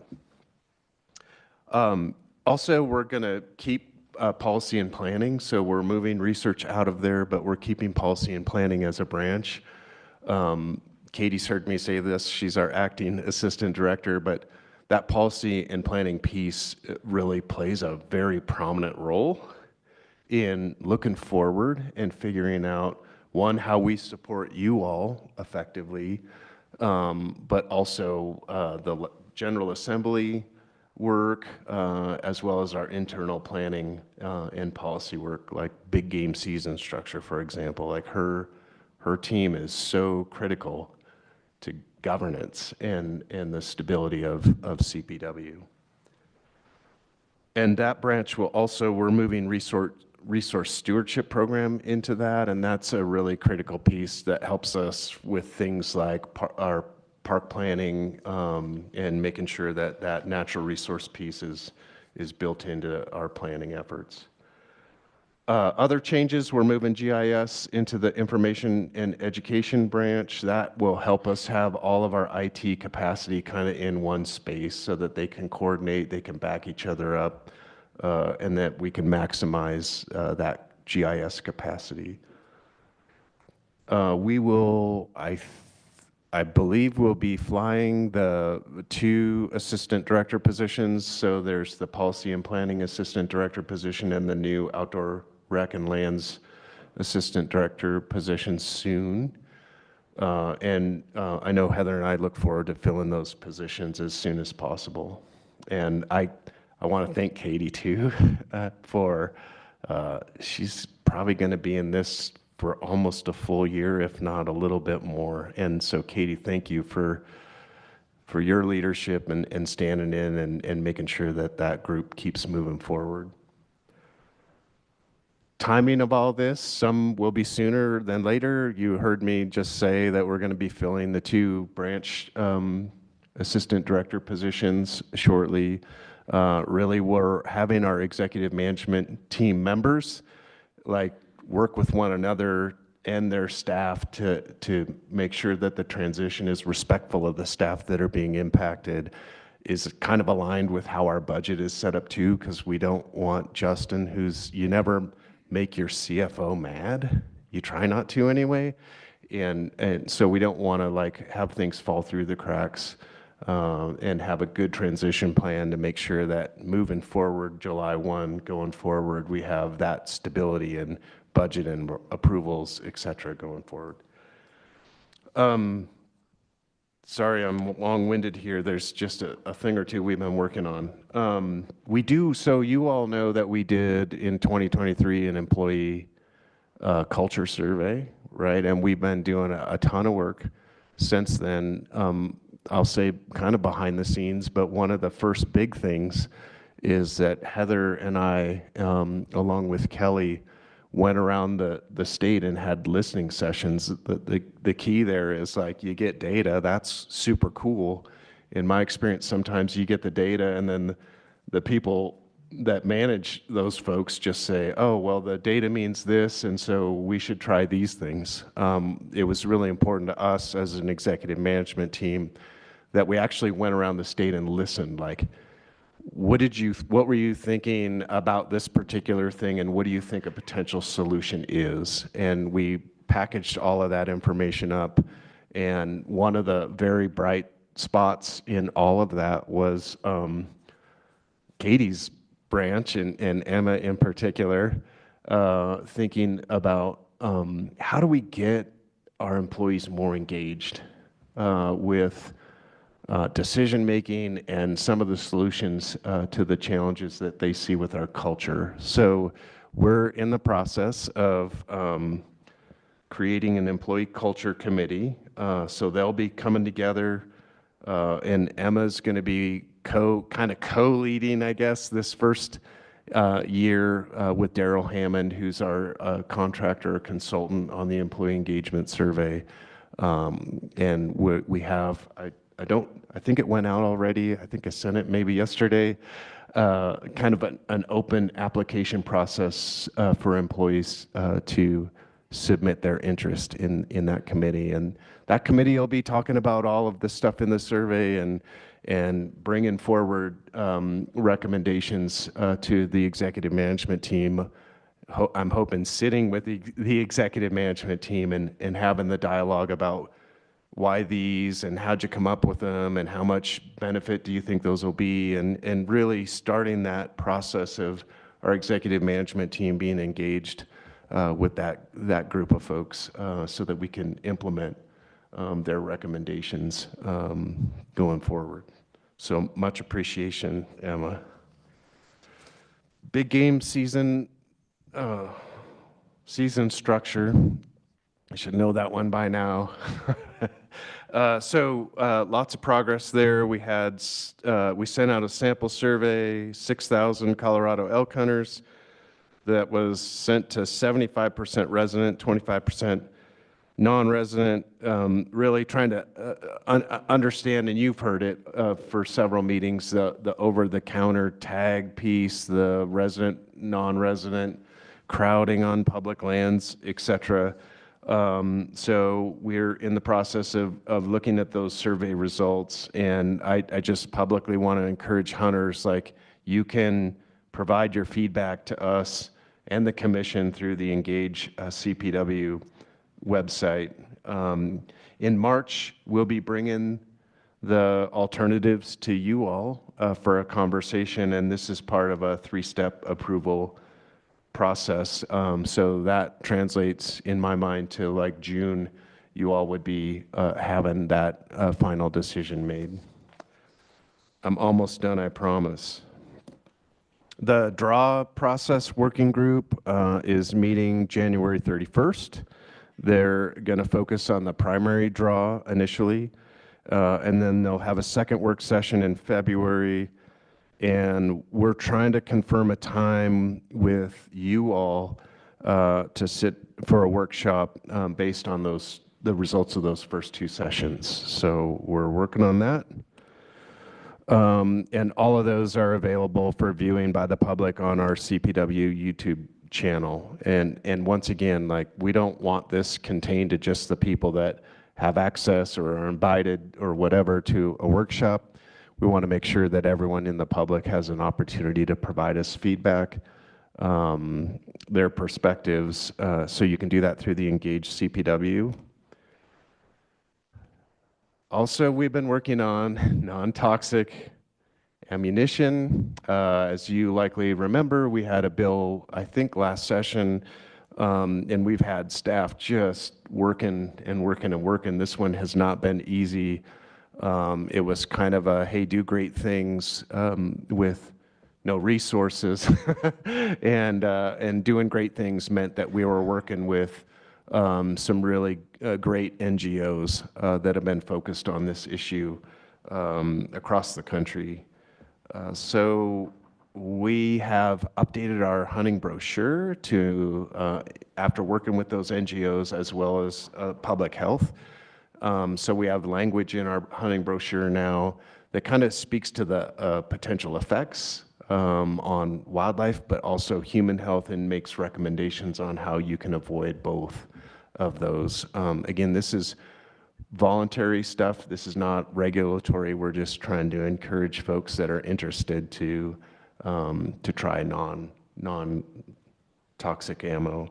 We also are working on scheduling a range demonstration. I heard a little bit more about that tomorrow or yesterday. It sounds pretty cool that we're going to try to get folks to come to that demonstration and you know, have they can see how basically how non-lead compares to lead as part of that event, and have conversations. We're also trying to get vendors there too to engage in and expand that relationship. Renewable energy, that was one of the things that you all said, hey, Jeff, it'd be super cool if you would make the policy update and a resolution and bring that back to the commission. We've done a lot of work on that, and so I'm hoping that we can bring that forward for you guys potentially at your March meeting so that you can start to talk about it. What I will say is we expect to see legislation this session, and so we want to be mindful of our work to date has been thinking about the issue right now, and we want to make sure that we don't set you up for adopting something that might not end up being consistent with legislation if that's not appropriate. So I'm just putting that out there, that maybe a March conversation, and as part of that, we can tell you at least where any sort of legislation is in that moment during session. And I think with that, I've already spoke Andrea's praises, but I'm excited to see her presentation later this morning. I think that program, the Outdoor Equity Grant Program, is phenomenal when you think about our mission statement and in growing natural resource stewardship for current and future generations. This program really is touching a lot of people. I think that sometimes we miss, and so I can't wait to hear more about it and how we can resource that appropriately going forward. Thank you, Mr. Chair. Thank you, Director Davis. And we'll go to Commissioner Phillips first. I think he might have had a question. Is that correct, Commissioner Phillips? No, I think I'm good, Dallas. Mine was more of a comment, and I think, okay. Yeah. Then we'll proceed to Commissioner Touchton. Well, thank you, Mr. Chair. Well, Jeff, first off, I just wanted to, you sound like you've suffered a few body blows. And, I just wanted to say, you know, let's not all lose sight of the big picture with the wolf thing. It was historic. The first state to ever reintroduce a large carnivore, very controversial, but there's two huge successes in there in my mind. You know, first, we complied with the will of the voters. And there were times sitting here where I was really worried democracy was going to fail and that we weren't going to be able to do what the people ask us to do. So I think that's, job number one, is we follow the rule of law, and you succeeded in that coming in midstream. And the other thing for me was it was successful from a wildlife perspective. It's a hard thing to do. Our guys had to go to Oregon and catch wolves on a timeline and put them in a box and get them to Colorado and let them go alive. And in that way, it was a resounding success. And that part of it has to come before the media and the dignitaries and all the people who would want to. I wouldn't have minded if it was Reed and Eric out in the woods alone, if that was what was best for the success of the endeavor. So again, I know it could have, anything could always be improved in terms of notice and whatnot, but it was a historic achievement, and don't lose sight of that. On the other updates, I just had two thoughts for what they're worth. On the non-toxic ammo, I think a big part of that is getting the word out that these things exist and their performance is good enough. And I'm wondering if the Wildlife Council, which advertises and has a budget for that, if we might use the Wildlife Council as an ally in getting the word out to hunters about non-toxic ammo, because they seem pretty professional in terms of their marketing approach, and that would be a good avenue. And then on the, what's coming down the road that'll be controversial, the lion bobcat FAQ. My suggestion there is if you could find reviewers, and I'm thinking of the polls, right? But I'm hoping still, I'm maybe Pollyannish, but that there are a set of facts that lion hunters and anti-lion hunters could agree on, and that it might be good to show those folks what we're going to come forward with before we come forward with, so you don't immediately get hit with a blizzard if they've kind of read it and said, yeah, those are facts. And so it was just a suggestion.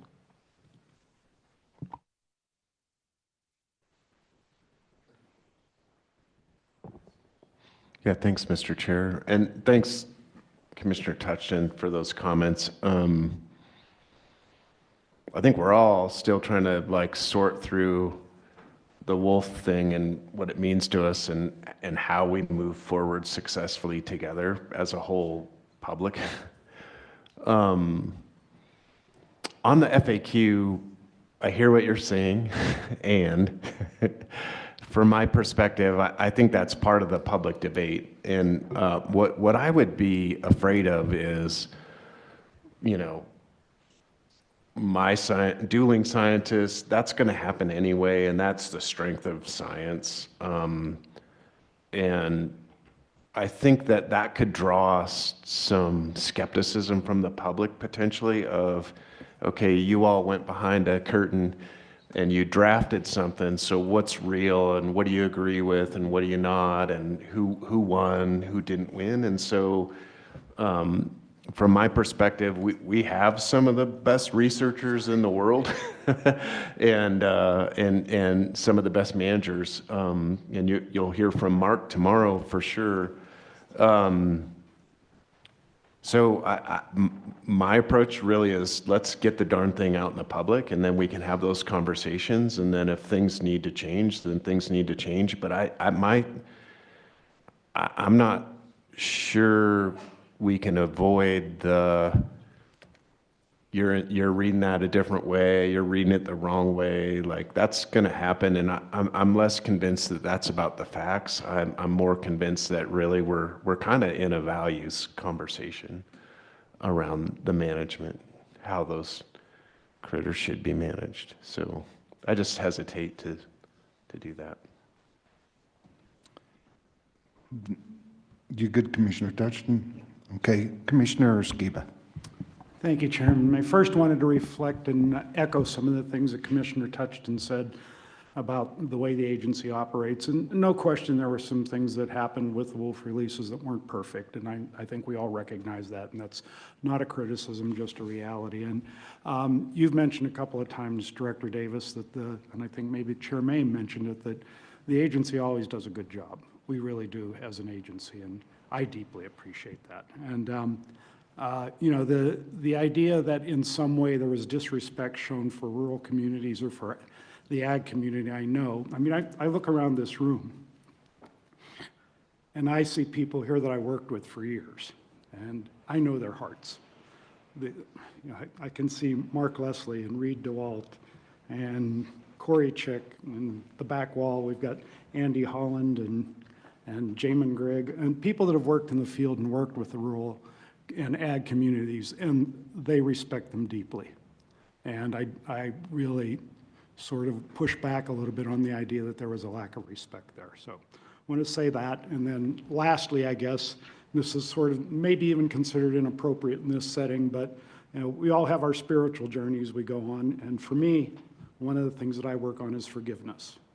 And so I hope we can do that as well. Thank you. Thank you, Commissioner Skiba. Commissioner Haskett.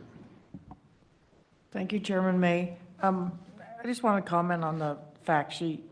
I think a lot of those facts are already on our website. It's just making a sheet. I think it's getting more complicated than it needs to be. I think the facts are there. We just need to get it done. Thank you. Commissioner Bailey. Thanks, Chairman, and thanks for those updates. Lots of great things happening.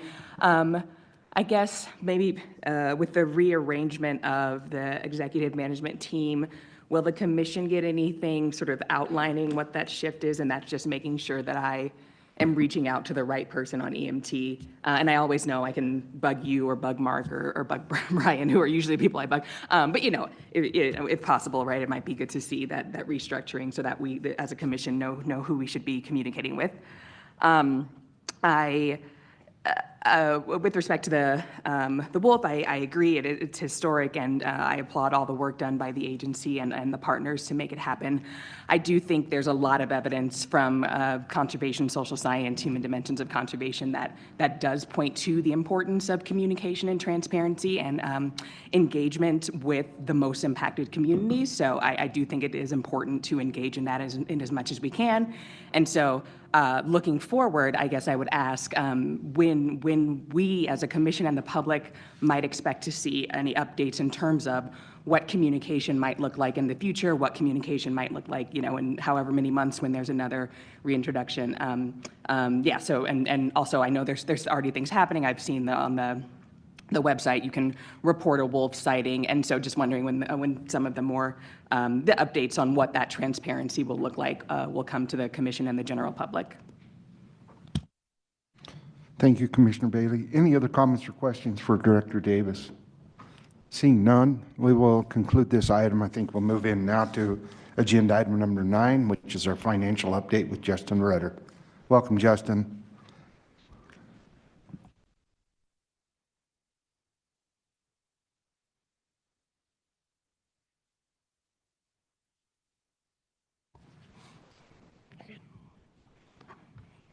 Thank you, Mr. Chair. Good morning, Commissioners, Executive Director, and Director. My name is Justin Rudder. I'm the Assistant Director for Financial and Capital Services for Colorado Parks and Wildlife. I bring to you today a financial update, as I always do. This one should probably be brief, but you all are very active this morning, so I'm also here for questions afterwards. I did not do a memo with this presentation. I apologize. I was on vacation last week, and so I was doing this in the early morning before we went on our adventures. And I took the first opportunity in the new year to put the wrong year on the date. So that is supposed to be January 10th, 2024, not 2023. First chance, and I messed it up. But what I want to talk to you today about is the full calendar year revenue for the Keep Colorado Wild Pass. So this is our first full set of data, keeping in mind that the legislation and its allocations of funding talks about the fiscal year. So the total that we're showing now is the calendar year. Soon I'm going to be shifting into showing you fiscal year totals because that's how the legislation is written. But this is kind of our first data of how our customers reacted to the data set. So this first part is the total revenue over the year. Each of those bars represents a week of revenue because that's how it's reported to us.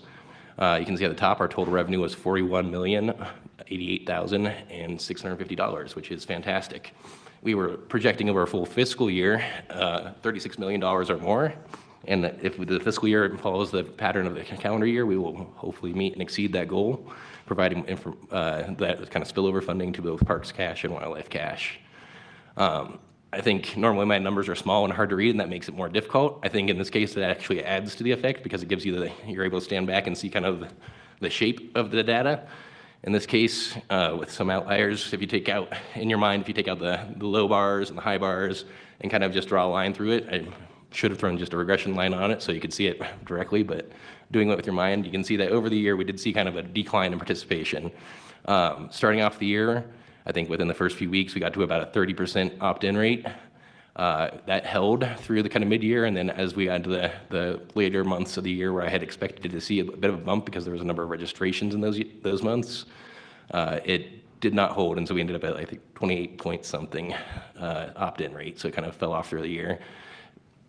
In theory, it makes sense. You have multiple cars, you might register the first one that comes up, you might not register the second one. It gets colder, you start thinking about, well, do I really want to go to the parks right now? And the answer is no. There's lots of different reasons that can influence this. It's going to be hard to get to. There will be a data mart set up on kind of this data, so we can dig into it more, and I know that DMV has extensive data capabilities, and so I plan to work with them to try to identify future customer trends, try and understand why people are making decisions and what we can do to help bring them around to supporting conservation in the state and recreation, of course. And this is by quantity.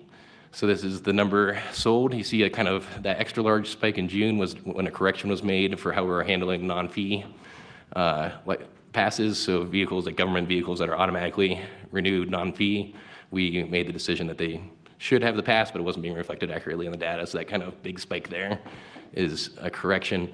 But overall, you can kind of see the same trend, but I think what is interesting within this data set is that people are procrastinators. We seem to see, in each month, you see kind of a lower dip and then a spike at the end. So people forget about it and they kind of get to the registrations. What I'm hoping to get into on that point with DMV is, like I said, a quick story. A friend of the department knows about the pass, knows about it well. Her registration expired in December of 22. And so she let it expire and took that grace month into 23 so that she could get the Keep Colorado pass. And so she registered a month out of her expiration, still within the grace period, just to be sure they get the pass. This year, since it expired in December, she registered in December. So there's kind of that shifting of, by choice or by accident, just of how people will have that grace period. Yeah, I think you can actually renew it a month ahead of time. So like what you see for expected registrations and when people might actually register within that month is off, and can be off. And if you look at our data set, we did at the end of the year see only about 85% of the expected registrations actually re-register. DMV has theorized that it's high interest rates leading to fewer car purchases, work from home trends, creating people that are getting rid of cars or reducing car ownership. I think 15% is pretty high. I'd like to dig into that a little bit more. It seems like a lot of vehicles to disappear from our streets. I don't think I've felt that in the traffic, at least. And so that's just continuing to understand what our data set is and what they're telling us, but overall, very successful year.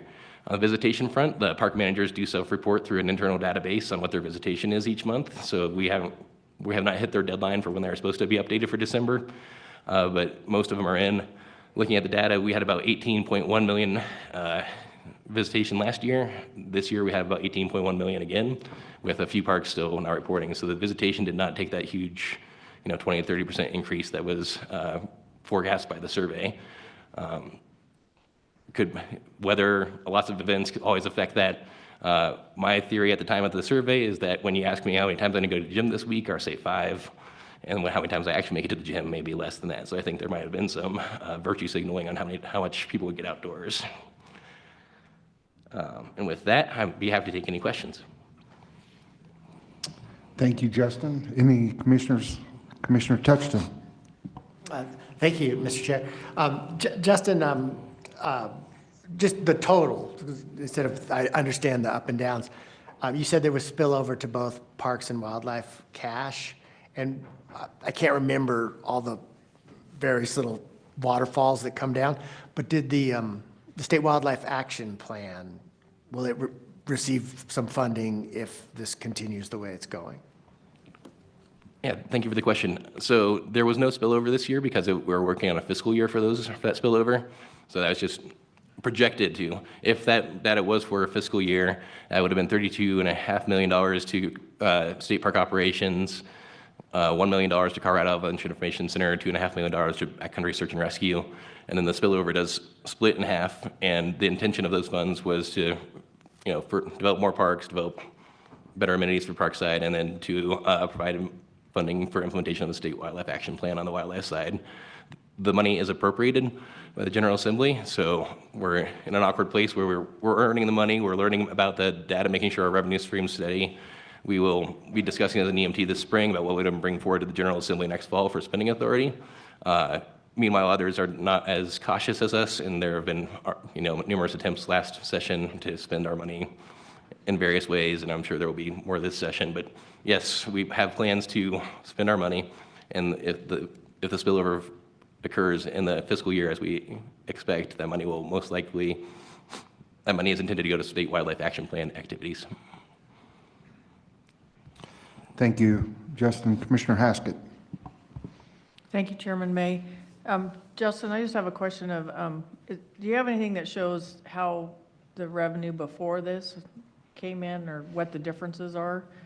I'd like to see that. You don't have to bring it. If you can just send it to me, that'd be fine. Yeah, thanks. I'm very excited to share that. So I think what will be interesting is getting our commission report on the calendar year. The month of December is not closed in the accounting system yet, so I wasn't able to do that for this meeting. But next meeting, I would like to talk to you about how daily passes reacted, annual passes reacted, what the revenue was before and what the revenue is now.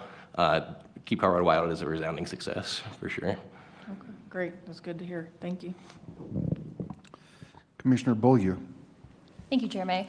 Apologies if this has been mentioned before, but I'm curious if you have any mechanisms to kind of survey people, poll them, kind of get data from the individuals who maybe had passes and dropped off, or if there's just a way to kind of understand what their thinking is. I'm going to look at Kirk and look for a head shake. I think because of laws around data privacy for the DMV, I don't think we're able to get to that. If people come to our website and register their Keep Colorado Pass with their Colorado Parks Pass, we might be able to get to that eventually where they drop off, and we might do that through our survey, but for this first year, we are not allowed to know who they are. Thank you. Seeing no further comments or questions, I think we can call this agenda item taken care of. We're scheduled for a break. Tech support needs 10 minutes to work on our mics, so we'll take a 15-minute break. So we'll return in 15 minutes. Thank you.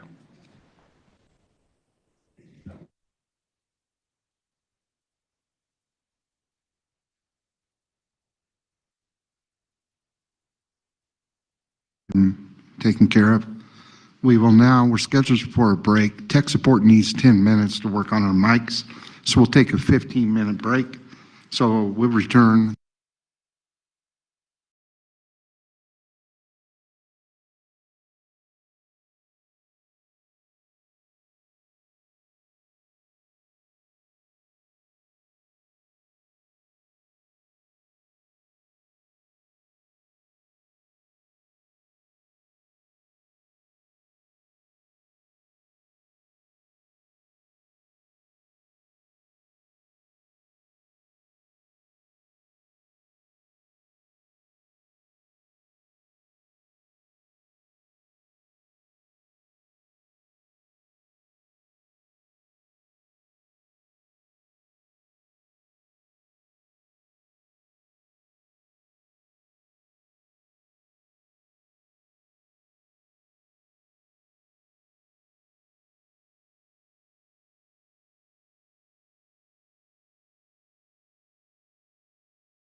Meeting will return to order.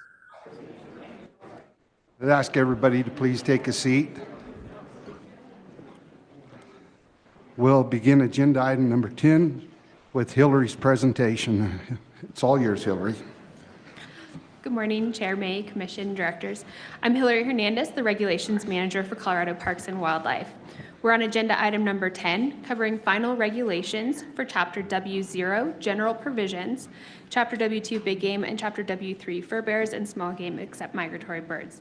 These changes are a combination of Step 1 of 1 and Step 2 of 2 changes found on the yellow paper. The first change, found on pages 10, 11, and 20, modifies the GMU boundary for Unit 43 and creates Unit 431.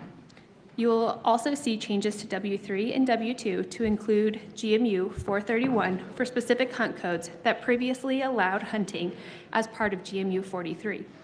The second change is found on pages 14 and 20 to modify the GMU boundaries for Units 79 and 791 to move the triangle area from Unit 79 into Unit 791.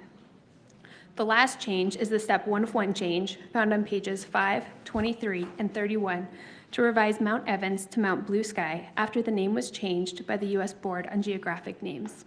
This is an action item, and with that, I can take questions. Do we have any commissioners with any questions? Seeing none, we'll move on, Hillary. We need a You motion. still, so you're complete, you're ready for action on this? Yeah. Very good. I thought you had one more item to address. So seeing Commissioner Touchton? I wanted to make a motion to approve action item 10 as presented. Commissioner Reading? I was going to second it. Been properly moved and seconded that we adapt this as it's presented. Is there any further discussion? Seeing none, I will ask for a voice vote. All those in favor signify by saying aye. Aye. Opposed, nay. Motion passes. Next item, Hillary. So now we're going to be on to agenda item 11, covering final changes for regulations to Chapter W2, Big Game. These changes are the combination of Step 1 of 1 changes and Step 2 of 2 changes and can be found on the blue paper. This is a large agenda item covering all of the W2 issue papers that were presented at the November Commission meeting, as well as season date changes for Big Game and quota changes for bighorn sheep and mountain goats. To make this item a little more manageable, I recommend splitting the item up and asking for 2 motions. We'll start with the statewide multiple species changes and the bighorn sheep and goat quotas and season dates, and then stop for discussion and a motion. Then we can cover the remaining changes and stop for a second motion. Very good. So jumping into those statewide changes, the first change is found on pages 2 through 4 and 11 through 12, covers combining the outreach hunting license opportunities into one pool and adding an opportunity for disabled veterans. The second change can be found on page 42, covers reopening GMU S79 to bighorn sheep hunting. The third changes are the annual changes to season dates for deer, elk, pronghorn, moose, and bear. These changes are Step 1 of 1, found on pages 55 through 206. And the last change we'll cover before the first motion is for the season dates and quotas for bighorn sheep and mountain goats.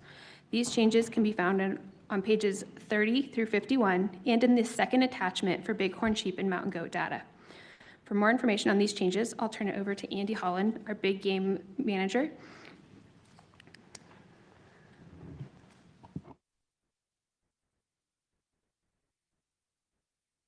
And we do have some public comment for the bighorn sheep items, so we'll stop for that before that first motion.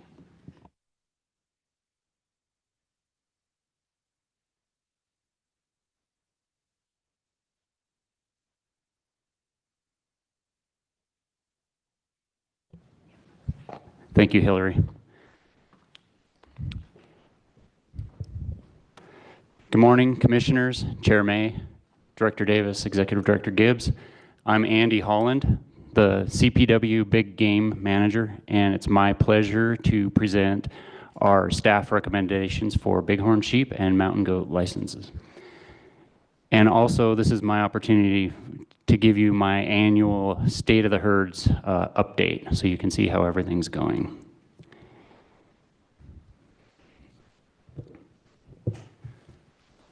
Get my work center here set up.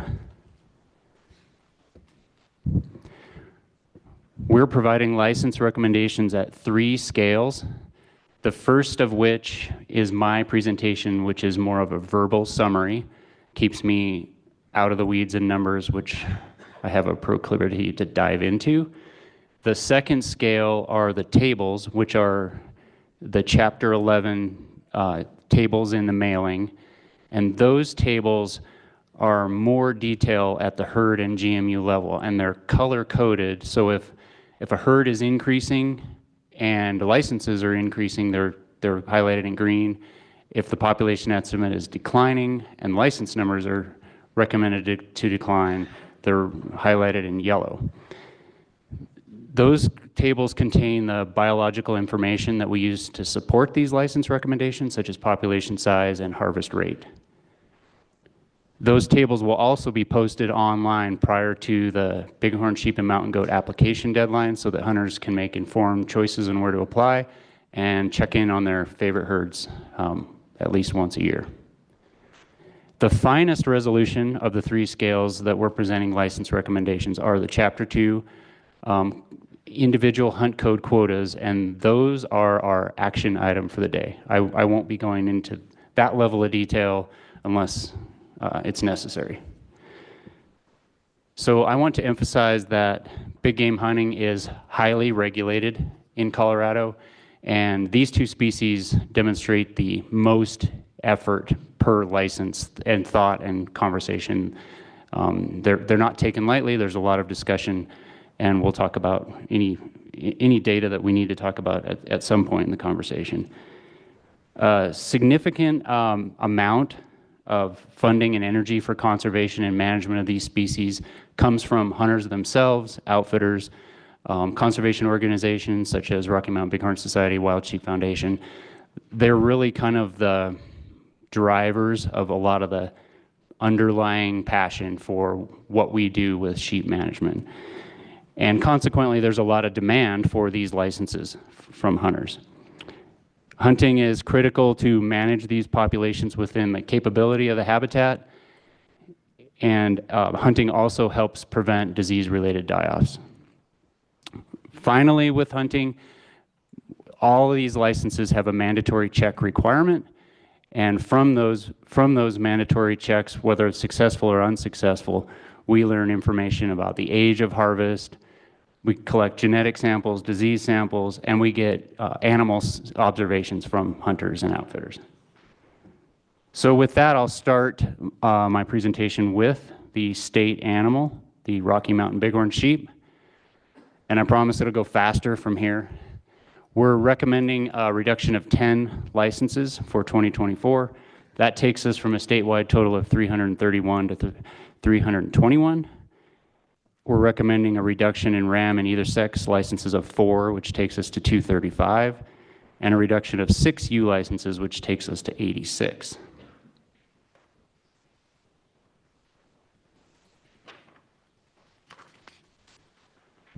This map shows our 70 open Rocky Mountain Bighorn sheep GMUs. They're highlighted in red. This is the slide that I used to talk about a few unit-specific changes. Unfortunately, in this year, I'm going to start with, I guess, we'll start with the bad. Unfortunately, this was not a good year for bighorn sheep herd health. We documented all-age mortality events in 3 herds, with another herd being suspected of having an all-age mortality. This is the worst report I've had the misfortune of giving in the decade plus that I've been doing this. So this is our worst year for herd health in over a decade for bighorns in Colorado. In addition to those 4 herds that had all-age die-offs, we confirmed respiratory disease related to lamb pneumonia in 4 other herds. One herd that I wanted to highlight that sort of demonstrates this without getting too far down in the weeds on any of this I wanted to talk about S32 Georgetown right here, which is just west of Denver. I think most of us probably are familiar with this herd, just west up I-70 out of Denver here. And we're recommending a reduction of 5 U licenses. Let me catch up here. We're recommending a reduction of 5 U licenses in that herd because of the all-age related die-off in there. We've had little to no lamb survival due to respiratory pathogens causing lamb mortality since 2021. So we've had a pretty rough stretch here with lamb recruitment in S32. So hence, we're recommending a reduction of 5 U licenses. I just wanted to demonstrate sort of how that herd health issue translates into licensing. And I also, before I move on, want to really emphasize that we have dozens, literally hundreds actually, of staff, field staff and our wildlife health staff that work on this issue all year long.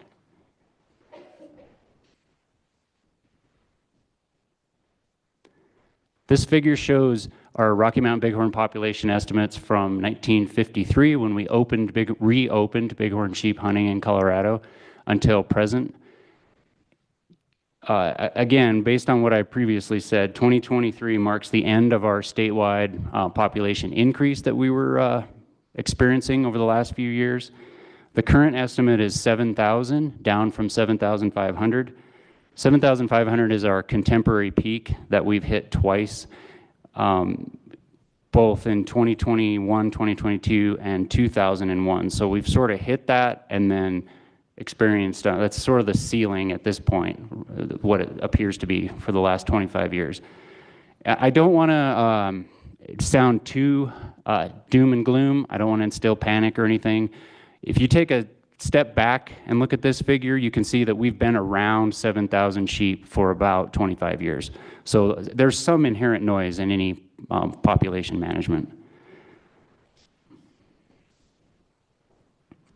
And if you're looking at this part of the figure, wondering how sheep increase so much, the main answer to that question is we had an aggressive trap and transplant program during the 70s and 80s. We conducted hundreds of translocations, and more than half of our current herds are the result of reintroductions to fill in vacant habitat where sheep had been extirpated. And while we continue to transplant bighorns, there are few locations remaining that have both suitable habitat for bighorn sheep that do not have domestic sheep and goats nearby. And that's important because maintaining separation between wild and domestic sheep is important for maintaining healthy wild sheep, and contact between domestic sheep and bighorn sheep increases the probability of respiratory disease outbreaks in bighorn sheep. And while the pathogens typically originate with domestic sheep, I want to make sure I also emphasize that once established, they're moved around within the bighorn sheep populations themselves. So it's a complex thing that requires a much longer conversation than we have time for today.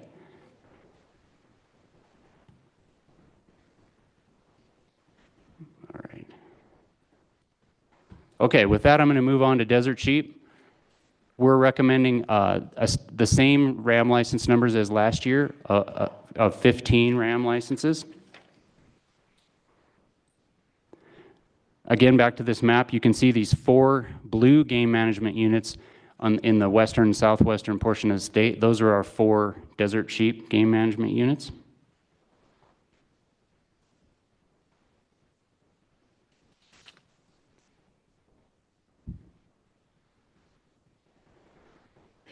This figure shows our desert bighorn sheep population estimates from 1985 to present. Between 1979 and 2001, CPW conducted 12 transplants of 218 desert sheep from Arizona, Utah, and Nevada. As a result of these significant and expensive efforts, we now have a desert bighorn sheep population that's doing well, and you can see that it's pretty stable at around 500, which is our current estimate. And finally, for mountain goats, we're recommending a reduction of 36 licenses. That takes us from 280 to 244 as a statewide total. For either sex licenses, we're recommending a reduction of 34, which takes us to 203. And for nanny-only licenses, we're recommending a reduction of 2, which takes us to 41.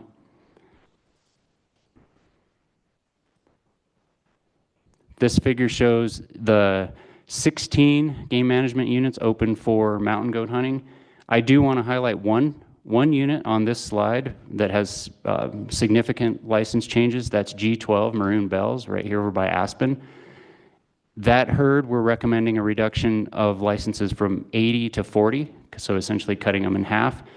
And that is because that herd, we've intentionally reduced that herd through harvest, and now we're backing off. And so it's a completely different story than maybe I was talking about with Rocky Mountain Bighorn sheep. This figure shows our mountain goat population estimates from 1964 to present. Mountain goats were first transplanted into Colorado in 1948, and you can see that they increased rapidly since then, peaking at nearly 2,000 in 2005. And we have intentionally reduced mountain goat populations through harvest since 2005 to present. And we've done that to reduce competition with high priority bighorn sheep herds and prevent damage to sensitive alpine plants. The current population estimate for mountain goats is 1,500, down from last year of 1,700. And again, that's intentional. We've intentionally reduced populations with harvest. And finally, in conclusion, mountain goats are a good example of using hunter harvest to manage populations and habitat quality. And with that, I'll entertain any questions or discussions. Commissioner Touchton. Well, thank you, Chairman, and thank you, Andy. Well, just on the let me tell you in all honesty where I'm coming from is, I don't think mountain goats are a native species. I like mountain goats just fine, but I think that bighorn, I'm a bighorn guy, and so I'm concerned about mountain goats affecting bighorn, and that we're now trying to increase the mountain goat, or not. Well, we're reducing the licenses on goats, 36, and when the bighorn herd is suffering adversity. And so I'd like your thoughts on sort of two things. One is the habitat competition. If I just prefer bighorn over goats if we have to choose who's using the habitat. And then my other concern is, do goats also spread the diseases? And so if we have the two interacting, it could be a problem for the bighorns.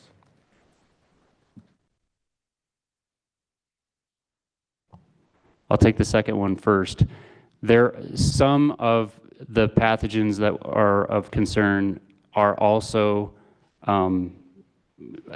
goats are also infected by some of those. So yes, there's like Ewing disease, Mycoplasma, oven pneumonia. There's a few that goats can and do harbor. So the first question, we generally do follow your same philosophy of managing in deference for clearly native bighorn sheep. I think we're in line philosophically with what you're talking about. And you just keep in mind the overall reduction in goat licenses is completely driven by that G12 reduction from 80 to 40. So that's 40 licenses just in that one herd. And we've had a lot of licenses, 80 in one unit, including a bunch of nanny-only licenses. So by design, we've been managing to protect the bighorn sheep there by reducing that goat population. And now I would say that effort has been successful. And that population, I believe, has gone from 320 mountain goats to 160. So we have been successful there. Now we're just sort of taking our foot off the gas a little bit. And 40 is still a lot of licenses. Did I cover it all for you? If there's anything we should be thinking about on the disease transmission, because that seems to be the big threat to the bighorn. If there's, just reassure me that you're on top of it. I know you are, but I could use some reassurance.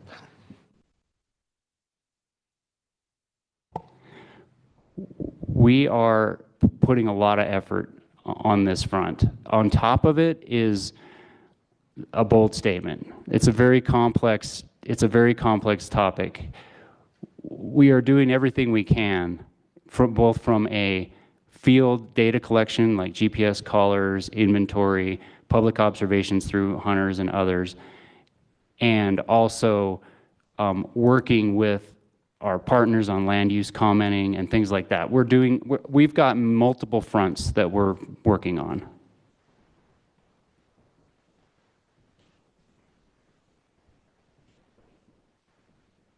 Sorry, Commissioner Reedy. Thank you, Chair May. Thank you for that presentation, Andy. You answered some of the questions I had about the decline, the causes of the decline, and it's concerning to me that it is primarily disease-related for the reasons you've just been discussing, and I share that concern. I had a question about population estimation. The numbers seem very round to me as a wildlife biologist. So I'm wondering how you get those numbers, and if you have any kind of confidence intervals around those or confidence in those numbers, or are those more or less, I hate to call them guesstimates, but what you do to get those numbers? Thanks. Yeah, fair question. So in that table, there's right behind the population estimate columns, there's a basis column, and they're abbreviated, so you may not have caught it, but those abbreviated,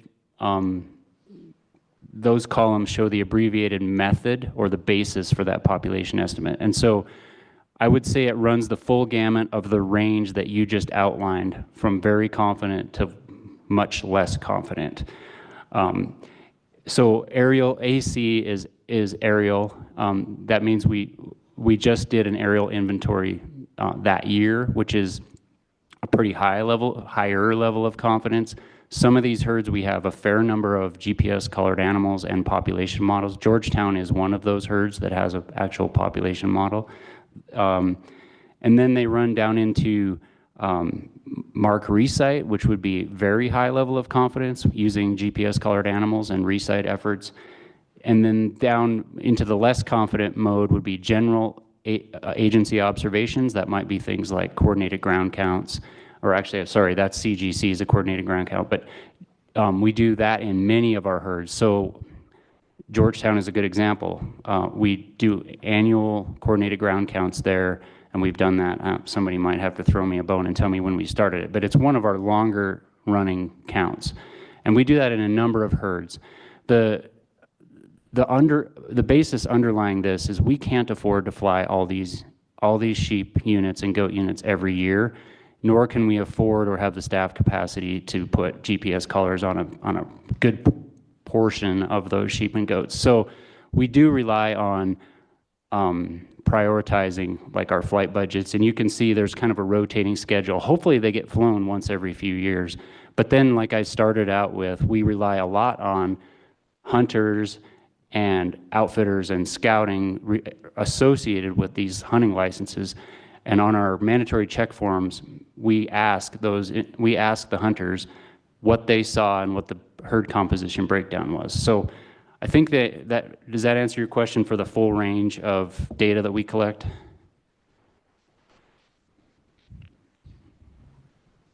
Sorry, Commissioner Reedy, whenever we change our mics a little bit, I have to come back to that, so Right, my I'm apologies. sorry about that. Yeah, it does. I still wonder about where we have good data, like on Georgetown, the numbers are still very round, and I'm wondering if, where we have good data, if we can have confidence intervals. I did notice that at the bottom, and I was like, well, if you're doing flights for some of these, we should have a more accurate number than a round number, but maybe I'm being a little too nitpicky here. Sorry. Overall, yes, I think that's fair. Just on the rounding, they are absolutely rounded. Okay. And if we put a range on them, many of these would be quite large. Okay. The range would be quite large. Right. And that's just based on the inventory that we have. and the modeling effort that we have going into this. And it varies widely. Like we could go down the list and talk about some herds that would have a much narrower range with a lot of GPS collars, mark resite, annual ground counts, flights, and those are our higher priority tier 1 herds where they're large herds, they're probably endemic genetics, that we put a significant amount of effort and inventory, and those are prioritized for good reason. And then some of the other ones, they might not get that level of, we might rely on hunters actually to say, we had 3 hunters and they saw this, that, and the other, so we probably can infer that the sheep herd is doing better or worse. Yeah, fair enough. I know the difficulties of censusing mountain ungulates, so thanks. Commissioner Skiba. Thank you, Chairman May. I have sort of a question for you, Andy, and then I think a couple of things that are more comments or broader questions that may not be yours. The question is the reduction in desert bighorn sheep that you showed in the graph that occurred from about 1999 to 2003 was about a 50% reduction in the overall population. What was the cause of that? We don't know. We always suspect disease when it comes to bighorn sheep declines, but at that time we had no indication that there was any sort of all-age die-off going on, and it did coincide with the worst drought that at least it was a really bad one at the time. 2002 was a really bad drought in the Southwest. So we don't know for sure on that one. Okay, that's fair. I'm just glad they came back. So, Yeah, and that's another sort of indication that maybe it wasn't a disease issue, because sometimes those disease issues can linger for decades with no lamb survival. So the fact that it popped back out makes me wonder if it wasn't something else. Yeah, okay, well, thank you for that. You mentioned, and this is just, again, these aren't necessarily questions for you, they're more of a broader discussion, I think, is you mentioned how important hunting opportunities are for bighorns and how valuable they are to us. And so my view is that not only as our state animal, not only as an animal that we think could have had as many as 500,000 individuals at one time in this state, that's one estimate that's out there, that may be high, but we know we had a lot more sheep at one time.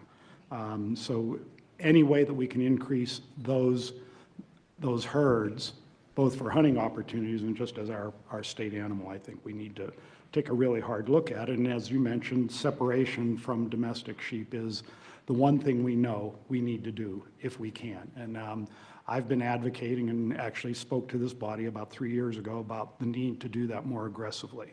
And I hope that we can find a way to do that. And I recognize all the issues, and I mentioned earlier our respect for the agricultural community, which I still feel is real, but I think we need to take a hard look at what we've done, what we haven't done in those venues. You mentioned public lands policy and public lands planning efforts, and that's something I think we need to take a harder look at about how we can do that.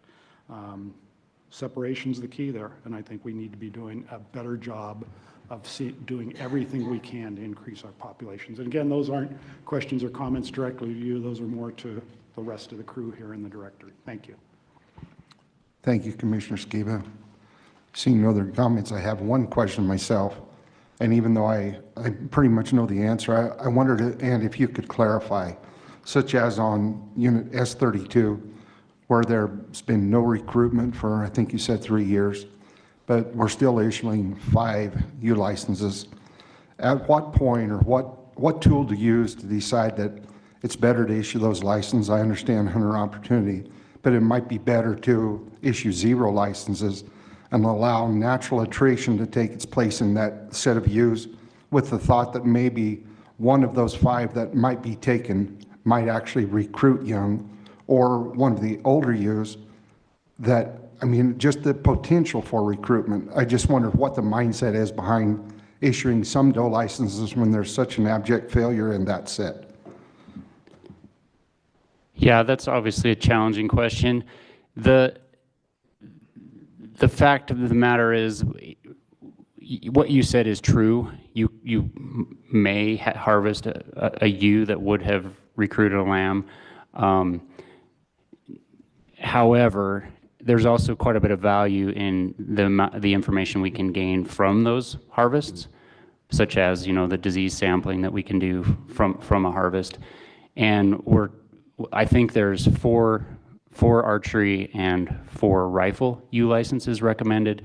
And the archery success is about 10% and the rifle success is about 50%. So we're talking a few use harvested. And so I think I could also make the case for hunting opportunity and to keep that hunt code open so that we can use it for population management. Given we're talking just a few animals here, when that herd is gone from 350 to 250 in 2 years, it's clearly not the U harvest of a few animals that's driving that. Your points are well taken. Any other questions? I guess, Hillary, are we at the point, I'm not clear on our public comment, but I would like clarification from you on what issues you would like the motion on, to make sure that we stay on track. And at what point we do public comment on that, Katie? So yeah, so I recommend we take public comment for the bighorn sheep items, because we do have somebody signed up for that. And then this first motion would cover basically that change to hunter outreach license opportunity, putting it into one pool and adding the disabled veteran opportunity, and then opening that S79 for bighorn sheep hunting, and then the annual changes to season dates for all big game, and then the quota changes for bighorn sheep and goat. So we will pool that into one motion. Okay, very good. Thank you. Thank you, Chair. I'm Katie Lanter, Acting Assistant Director of Policy and Planning. If I go ahead and have Terry Myers come up for public comment, I'm also just going to ask the audience, I know others signed up for public comment on this item 11, but I don't believe it was for sheep. So if there are any other sheep commenters, could you kind of wave at me at this time? Okay, thank you. Thank you. Good morning, Chair May, Director Davis, Executive Director Gibbs, Commissioner Greenberg, and Commissioners. My name is Terry Myers. I'm Executive Director of the Rocky Mountain Bighorn Society, and I am here to express support today for staff's proposed license quotas for bighorn sheep and mountain goat. I want to thank staff for reaching out to RMBS prior to these proposals to explain shifts in quota numbers, shifts in season dates, et cetera, and why those were being made. We talked about the disease issues around the state. Always really appreciate that outreach. And we also support the issue paper proposing to open S79 to limited ram harvest, while we do have quite a number of mature rams in that herd, as we've done previously in the past. Again, I appreciate staff reaching out to us prior to that issue paper and having that discussion with us. Obviously, these disease issues around the state are concerning to us, and we always stand by ready to help CPW if there are any projects available that might help us better inform future management for bighorn sheep. And we are available on the volunteer side and on the funding side. So thanks again to staff and for this opportunity. And if you have any questions. Any questions for Mr. Meyer? Terry, I have a question for you. What was the amount of the check that you presented to CPW in Burlington? Oh man, put me on the spot. I don't actually remember the amount, but it was pretty big. 340 some thousand, I think. Yeah. I don't know. It was close to 400,000. Oh yeah. I probably underestimated. So I see no questions. We'll move on. Thank you. Thank you.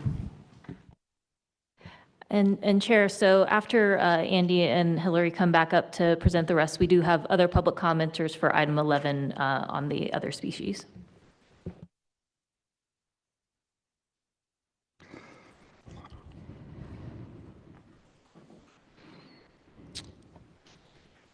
So it's up to you if you want to take that first motion now or just do both of the motions at the end. I believe that would be prudent and keep us closer to so we're all aware of what we're doing. So I would entertain a motion on this first topic. Commissioner Bailey. Commissioner Bailey has moved. Commissioner Haskett second. And Hillary, would you please read the motion so we know exactly where we are? I would appreciate that. Yeah, so it would be, is there a motion to adopt changes to the outreach licenses, reopening S79 to bighorn sheep hunting, season dates for big game, and quotas for bighorn sheep and mountain goats? Very good. I'm sure we can do a voice vote on this. Are there any more comments or questions before we vote? Seeing none, the motion's been duly made and seconded. And all those in favor signify by saying aye. Aye. Opposed, nay. Motion carries. Okay, we'll move on, Hillary. Okay, so continuing with item 11, we'll move on to bear. The first change can be found on pages 19, 57, 59, and 61, and will modify the GMU 61 archery, muzzleloader, and early October rifle bear hunt codes to be add-on over-the-counter licenses. The second change is found on pages 63 and 64 and changes the unlimited private land-only hunt codes to be limited in DAU B7. Moving on to deer, the first change can be found on pages 66, 72, and 91. Creates limited antlerless deer hunt codes in DAU D35. The second change is found on page 75 to modify the boundary language for the early season high country rifle antler deer hunt code in GMU 74. The third change is found on page 84 to create a new fourth rifle antler mule deer hunt code in DAU D12. And the last deer change is found on pages 91 and 92 to create a fourth rifle antler deer hunt codes in GMUs 85, 140, and 851. Moving on to the elk changes, the first change is found on page 2 to modify the private land-only antlerless elk licenses in GMU 104 to be List C licenses. The second change is found on page 113 to modify antler point restrictions on ranching for wildlife properties located in the Bears Ears DAU E2 and the White River DAU E6. The third change is found on pages 119 and 162 to remove hunt codes EF 851-01M and EF 851-03R. The fourth change is found on page 121 to modify the unlimited bull licenses in DAU E2 and GMUs 11, 12, 13, 23, 24, 131, 211, and 231 from DAU E6. The fifth change is found on pages 2 and 120 to remove hunt code EF003E1R. The last change is found on pages 122 through 123 to replace either sex hunt codes in DAU E2 with antlered hunt codes. Moving to the pronghorn changes, the first pronghorn change is found on pages 180 through 190 to close pronghorn doe hunting in DAU PH9 for all methods of take. The second change is found on page 191 to replace hunt code AF110L1R with 4 hunt codes in DAU PH8. The third change is found on pages 188 through 189 to create PLO rifle pronghorn licenses in DAU PH20. The fourth change is found on page 189 to create a late pronghorn hunt code in DAU PH20. The last change is found on pages 189 through 190 to replace hunt code AF128P5R with 2 hunt codes in DAU PH7. And the last change for this chapter is for moose, found on pages 196, 198, 201, 204, and 205 to add wilderness-only hunt codes to DAU M8. You'll also notice that those wilderness-only areas still have the Mount Evans name, as the Mount Blue Sky Wilderness Area has not been approved by Congress yet. So once that change has been made, we'll correct those at a later date. Again, this is an action item, and we can take that second motion. Are there any questions from any commissioners? Commissioner Touchton. Thank you, Chairman. And is Andy still on the hot seat for this one? Well, here's my question. In the public comment, I identified a number of people mentioned the same issue, which was concerned about late seasons, and that we have probably pregnant animals, the animals are more grouped up, you're going to have a higher offtake or whatever we call it, if we have those late seasons. And I just wanted, I noticed there's a couple for deer, there's one for pronghorn. You know, are we hunting too long with all the fourth seasons or the late seasons? First, maybe, I think you might be pooling our late after the regular rifle seasons, population management type seasons, which would be in December and January. So you kind of lump those in a little bit with fourth season, which might have a little bit different concerns that people raise. So I think I'll take the late, what we consider late seasons for population management first. And I would say no, the answer is we're not hunting too late.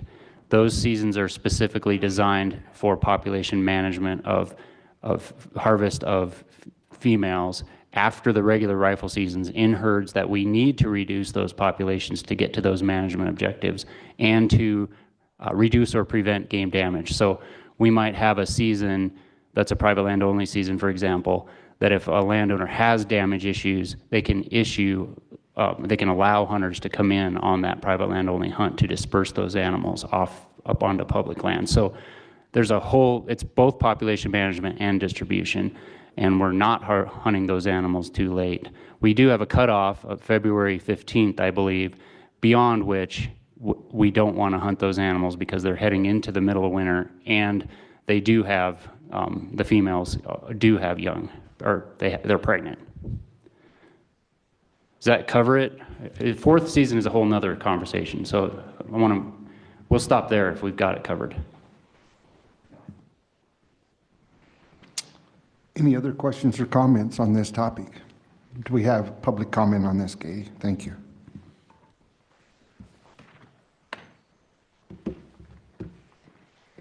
Thank you. Yes, if I could invite Tel Gates to come up, who will be followed by Dan Schwartz and then Jenny Burby.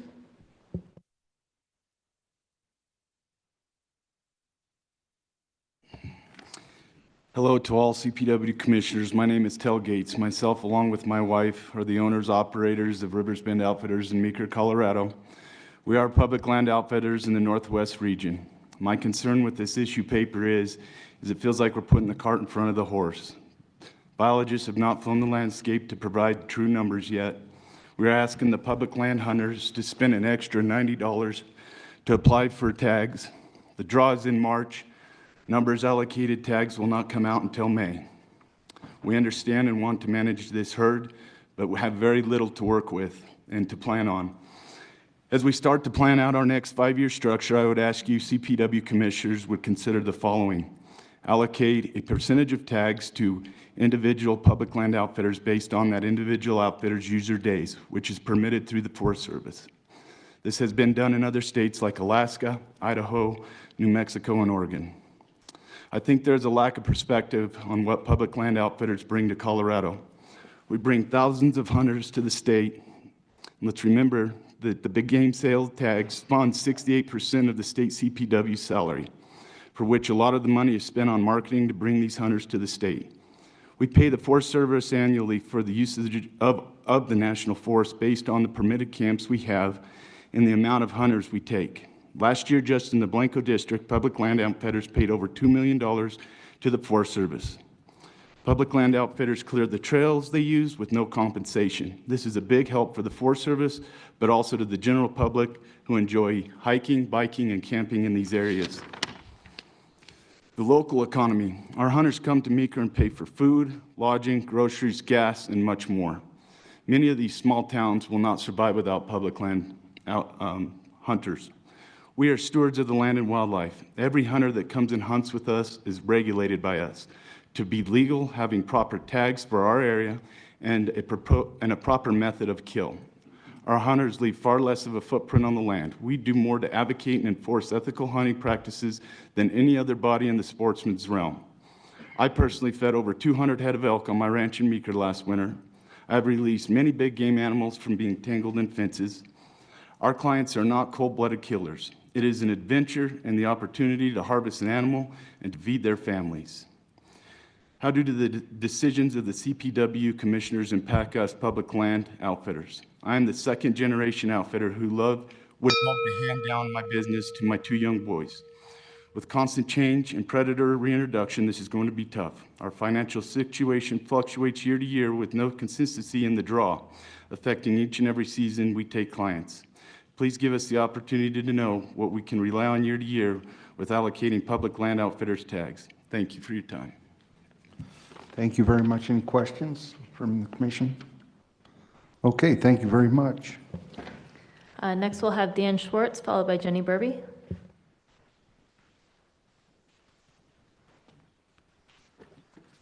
Morning, Commissioners. My name is Dan Schwartz. My wife and I own Ripple Creek Lodge, which is sits on the northwest side of the Flat Tops Wilderness area. We're also permitted outfitters in the White River National Forest. Before I start, I just wanted to recognize our local Northwest Regional staff. When this issue paper came out, we've had discussions with them. They've been very transparent and very helpful providing us data as it concerns to this issue. I'm here to testify and voice my objection to the issue paper concerning the modification of unlimited bull licenses in DAU 2 and number 6. Number one, there's no scientific data to support the changes. We all know we had a bad winter kill in 2002, but we don't know the severity of it yet, and we don't know how the herd has bounced back. Biologists have not yet flown their classification fights for elk. They have not preg-checked cows. They have no idea what the calf survival rate was from last year, and there's no bull-to-cow ratio indications out there yet. So I'm not sure how we can make a decision as drastic as this when we do not have the data to back it up. Furthermore, if these historic changes are warranted to restore our elk herd, then why are we still allowing late season cow hunts? Just the other day, I passed a guy just off the road gutting out a cow. That cow obviously is probably pregnant, so we just lost 2 of these elk. If we have this significant winter kill, then why are we still killing elk so late in the year? We've had a very mild winter this year. We still are going to, this issue paper will still allow for all but 4 of the 12 GMUs to be over-the-counter archery tags. Still allow private land licenses where their success rate on private land is 43% compared to the public land, which is only 15%. We still allow ranching for wildlife hunts. They're all the same elk. Plus, there are already protections in place to keep the calves that were born in 2022 and the ones that will be in 2023 around, because we have the 4-point antler restriction. Those calves, as bulls, will not be even legal to harvest as it is. Additionally, there's processes in place for these types of major changes. You guys have the big game season structure. There's a preference point working group. Why are we not using these processes for these significant changes?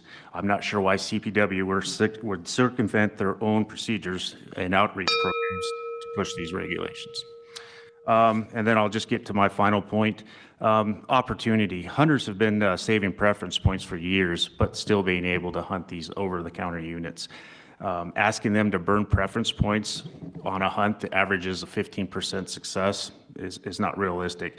Hunters won't be able to make decisions about hunting after the April application deadline. That means, if you're at a graduation party in June, you can't make a plan to hunt with your family because the application process already happened. I keep going. Give me a couple more seconds. So Colorado attracts thousands of hunters that are unsuccessful in drawing other states. Those hunters we will lose because of this, they won't be able to get a license in these units. And also, generations of families have hunted in our area for generations with only a 15% success rate, but they still come back every year. That equates to, 15% success equates to killing 4 elk in 30 years of hunting, only taking 4 animals out of the herd for 30 years of hunting that herd. But they still come back. It's not about killing. It's not about meat in the freezer. It's not about a head on the wall or a picture on social media with your trophy. It's about the opportunity. Please don't take this opportunity away from our public land hunters. Thank you, Mr. Swartz. I think since you went over, we probably will move on to the next rather than have questions. And next we have Jenny Burby.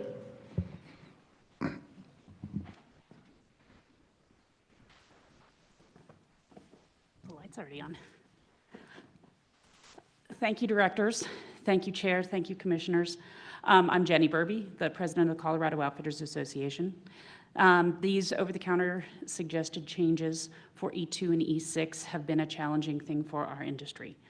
First and foremost, our concern lies with the resource. Is the resource able to maintain the level of hunting that we have had?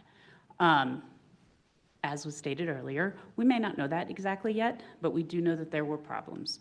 Our members and our greater community hosted 2 meetings in the Meeker area and in the Northwest. I've got somewhere above 30 different phone calls and discussions on this topic. It's very difficult. These are businesses and families that rely on the income from these licenses. And the ability to pursue these resources. When those are not there, there's hardship. And that's what brings some of the emotion to the table. That said, we investigated asking about an outfitter pool for a temporary fix Band-Aid on this. That's not possible regulatorily with the scheduling. We talked about a lot of different options, but the main one is we have to support the resource, we have to support the rebounding of the resource, and that we note, as usual, that our small businesses are directly and instantly affected by the decisions that this board makes. And we ask you to take that into consideration and see what you can possibly do about that. Thank you. Thank you, Jenny. Any questions? Commissioner Touchton. Jenny, we have one question for you. Do I have an answer? That's up to you. Thank you, Chair May. Well, one thing in going over the materials that was fairly persuasive to me was the letter from the town of Meeker, which said they supported this. I just wanted, you sound like you've spent a lot of time in that area. I figured the town wouldn't support it if it wasn't supported by the balance of the community. Overwhelmingly, what we heard was support for the resource. That's first and foremost. None of us continue past that point. That said, the monies, not only do licenses bring in money to this agency, economists say that it's an 8 times multiplier for every dollar spent. So that's incredibly effective to the rural economies of this state. And that's where towns like Meeker, and that have, Meeker especially, and that Northwest region, they have some economic challenges to them on a greater scale than just wildlife. Wildlife just happens to be a very large part of their economy. Thank you. I guess we have one more, Katie, or is that it? That's it for public comment on this item.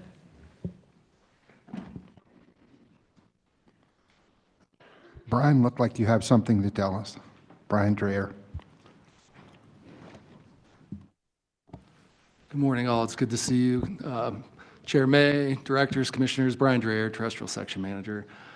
I kind of want to talk about this issue and thank our commenters, not only for their engagement here, but also their engagement with our Northwest region staff. I just want to talk a little bit about just the situation and the challenge that we have here. So I think it's all been pretty well articulated, the winter that we have. And coming out of winter like that, I want to talk about biology and a little bit of uncertainty as well, is that we have a situation where we know, based on collared animals and other agency observations, that some of these herds had a pretty significant impact. And there's a lot of uncertainty as to what that's going to mean, right? We have uncertainty. We're doing the best we can to fill that with regards to how many of offspring hit the ground and survived through the summer. We then have hunting season that also took place. And really what this comes down to is an element of timing, right? So we started having to make decisions on changing big game regulations back in November at the November meeting. And that is to culminate in this meeting to come out in the brochure so the hunters know what to anticipate going in to next year. And we have to do all of that in advance of the data that's yet to come, and it's being collected literally as we speak. And so this decision was to try and give us the maximum level of control as possible in order to be able to adapt to what we see on the ground. The commitment that we can have is that we're going to take all of that information that we get over the next month on the outcome of all those things that I just talked about, and we're going to utilize that into the license setting process that you all will see those recommendations in May. But we're going to utilize all of that decision space so that we can make responsible decisions for the resource. And so this really was to try and get ahead of trying to make decisions last minute, like reducing the season lengths, like we did this last year because of all of that. This is to try and give us the ability to have some control. And we're going to use all of that data then to set appropriate license numbers. And we're going to do that, with other inputs as well, so that we can just be responsible. And if we have to draw back, we have that ability to do so. I hope that helps. Happy to take any additional questions. Very helpful, duly noted. Any questions for Brian? Commissioner Haskett. Thank you, Chairman May. Thank you, Brian, for those comments. And I really just have comments myself. I attended both of those meetings, and they were both packed, and a lot of comments, a lot of emotions. I do want to say, though, this doesn't mean that there won't be any licenses available. It just is a management tool for CPW. They're conducting those flights right now to figure out the classification flights, what we have on the landscape. And we just don't know. There's a lot of uncertainty with what was left. And I know it's a change. People don't like change. It is a change, but it doesn't mean that they won't be able to do something. And I support it, and the majority of the people at those meetings supported it. I've had a lot of outreach, and I'm in favor of it. Commissioner Bailey. Thanks, Chairman, and thanks for this discussion. Thanks so much to our public commenters. I know that this is important and it impacts your livelihood, so I appreciate you sharing your time and your perspective. We do value it, and I appreciate Brian sharing your comments as well. To me, this does feel like a combination of applying the precautionary principle, right, and sort of scaling back in the absence of sort of complete knowledge and complete data, in addition to an adaptive management approach that allows us to kind of modify what we're doing in response to both what's happening ecologically and the sort of socioeconomic conditions as well. And so I appreciate the staff taking that into account and the public commenters providing us with their perspectives as well. Thanks. Thank you, Commissioner Bailey. I agree. The staff has put countless effort into this, and we talk all the time about adaptive management or situational analysis, and that's what this is. So are there any more questions or comments on this topic? If not, I would ask Hillary to read the motion and ask for that.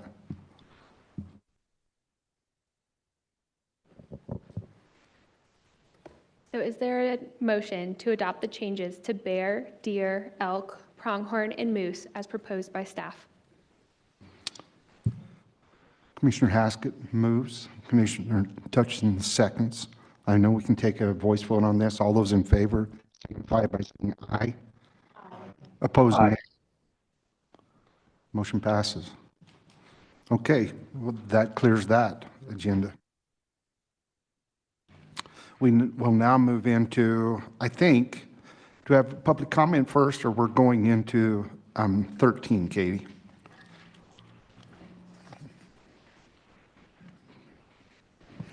Thank you, Chair. We do have public comment. We have one person joining virtually, actually by phone. So if my colleagues could help get Corey Gaines joining by phone, and then if we could be prepared in the room to have Brenda Lee can go ahead and come up, and then Luke Weedle.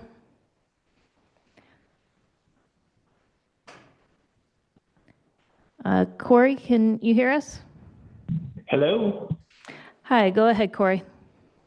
Thank you. First off, I want to say thank you for accommodating me. My comments are about wolf reintroduction, but because I'm a teacher, tomorrow we start our in-services, I had signed up under the general. I had written an open email, but I wanted to talk virtually as well. I have some serious concerns about the process that was used for releasing wolves. Both about the message it sends to those affected and the taxpayers about how how little transparency there was and about how it makes it apparent that it's politicized. Despite comments such as those of Mr. Gibbs, the process has not at all been transparent. To my knowledge, no information was released ahead of time about where these wolves were sourced, and they were released in a carefully controlled media event with reporters who were chosen and no outside photo or video. It's also my understanding that no local or state elected officials or residents were informed until it was a fait accompli, though the first gentleman did get a ringside seat. I'm concerned because this appears to make it a photo op for our governor. Make sure that he got some press while others, well, they didn't get a whole lot. And the concern here is that long after Polis has moved on to his next big thing, ranchers and residents will be dealing with wolves and your agency. And I feel as though Mr. Gaines, I would like to ask you to refrain, keep your comments to the subject at hand and do not attempt for personal. So just keep your comments to the subject at hand and not personal attacks. I would appreciate it, or we will stop. I'm sorry, can you tell me in what way this is a personal attack? Yes, by you mentioning individuals who happen to have ringside seats. So I will tell you, your time is going now, and if you want to talk about the issue at hand, rather than personalities, then we will continue. Okay, I guess we're going to have to agree to disagree about that because he was there. That is a fact. And Mr. Polis is our governor. I think, Katie, we're done with this commenter. Thank you, Chair. Next up, we'll have Brenda Lee, followed by Luke Weedle. Hi. Thank you, Commission Chair May, Commissioners Director Davis, and Director Gibbs. My name is Brenda Lee, and I am here just to introduce myself. I am the president of Colorado Bear Coalition, and I just wanted to share a little bit about what we're doing. Colorado Bear Coalition is a nonprofit organization, and our mission is to create a network of communities across the state to preserve the welfare of both bears and people. We are a growing coalition of community-led organizations from across the state who meet regularly to develop and share innovative, proactive strategies to reduce human-bear conflict in our respective communities. Much of what we do is focused on supporting and empowering communities to take responsible steps to decrease human-bear conflict before bears are in town and becoming a problem. By increasing proactive measures to reduce attractants that bring bears into urban areas, we decrease the need for CPW managers to reactively respond to a crisis. We serve as a bridge between CPW and local citizens, especially after a bear has been euthanized by CPW. We're focused on the human side of human-bear conflict. We believe strongly in collaboration, finding common ground, and working with all stakeholders, including, and very importantly, CPW, DWMs, and AWMs. Local city and county officials, private businesses such as trash haulers, restaurant owners, and so on. Given the complexity of human bear conflict, and most notably trash management, we believe that community participation has a critical role to play in reducing human bear conflict. Having boots on the ground, local citizen participation, some of our members have decades of experience. Colorado Bear Coalition provides a voice for local citizens, as well as helping to identify where the system is failing at a local level and supporting responsible accountability. I also wanted to mention that some of our members are proud recipients of CPW Community Human Bear Conflict Reduction Grant. Although funding hasn't been made available yet for the recipients in 2023, we're hoping to get that going this year so we can complete our projects. And we'd also love to understand how the 2022 grant recipients use the funds and how well those are helping to reduce conflicts. So we can use those strategies going forward. We have policy recommendations meant to help reduce conflict, and if anyone would like to discuss those, I would be happy to do so. So thank you for your time, and I look forward to meeting all of you at some point. Thank you. We do have a question, Commissioner Touchton. Well, thank you, Chairman. Thank you, Ms. Lee. You answered at the very end there, but we had that, I think it was $1 million of funding for bear conflict reduction. And I was curious how that squared with the demand. Like, was it wildly oversubscribed, or, based on your experience, what kind of funding should we be looking? Definitely not wildly over. Just the cost of trash bins and trash enclosures could take up that $1 million. Not even looking at what needs to go into place to get those out there. There's also a lot of programs like electric fencing and such that can be expanded across the state, that right now some of these funds are used in just very little spots on a very small scale. So I would say more funding, but the funding is critical. It is helpful. So it's better than nothing, absolutely, because it's getting the word out and it's getting tools out there. So it's very much appreciated.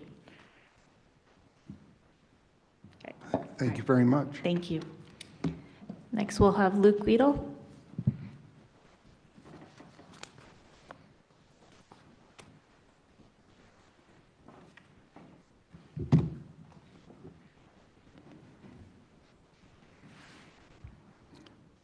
All yours, Luke. Hi, directors, Chairman May, commissioners. Luke Weedle, I'm a volunteer with the Rocky Mountain Oak Foundation, an alliance member of the Colorado Wildlife Conservation Project. I wanted to comment on the discussion surrounding the lion, bobcat, lynx FAQ. As the CWCP and several others have requested this, we're encouraged to hear that the draft is nearing completion. I'm further encouraged to hear Director Davis's inclination to keep the draft, the draft products solely under the care of the agency. I think it's crucial that the FAQ not be passed around for public review prior to its release. This body and the agency are the ones that need to be, fostering a system of scientific and professional values, and the public can comment all they want after its release.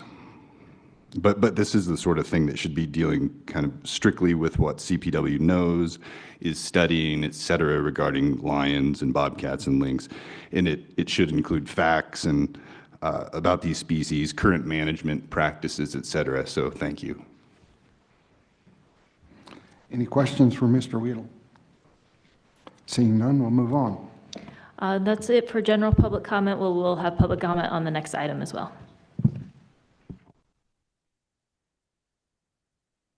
Sorry about that. We'll now move to agenda item 13.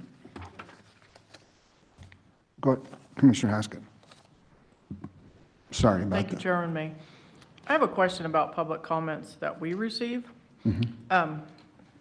Most of the comments that we get in our packet are related to the previous meeting. Is there any way, you can send us all those, but like maybe yesterday type date span, you could send us what's coming now, because there's a lot of comments that have come in on this meeting, but we won't see them until March. Is there some way we can change that process? I would say one thing. There is ample notice for anybody as the agenda comes out.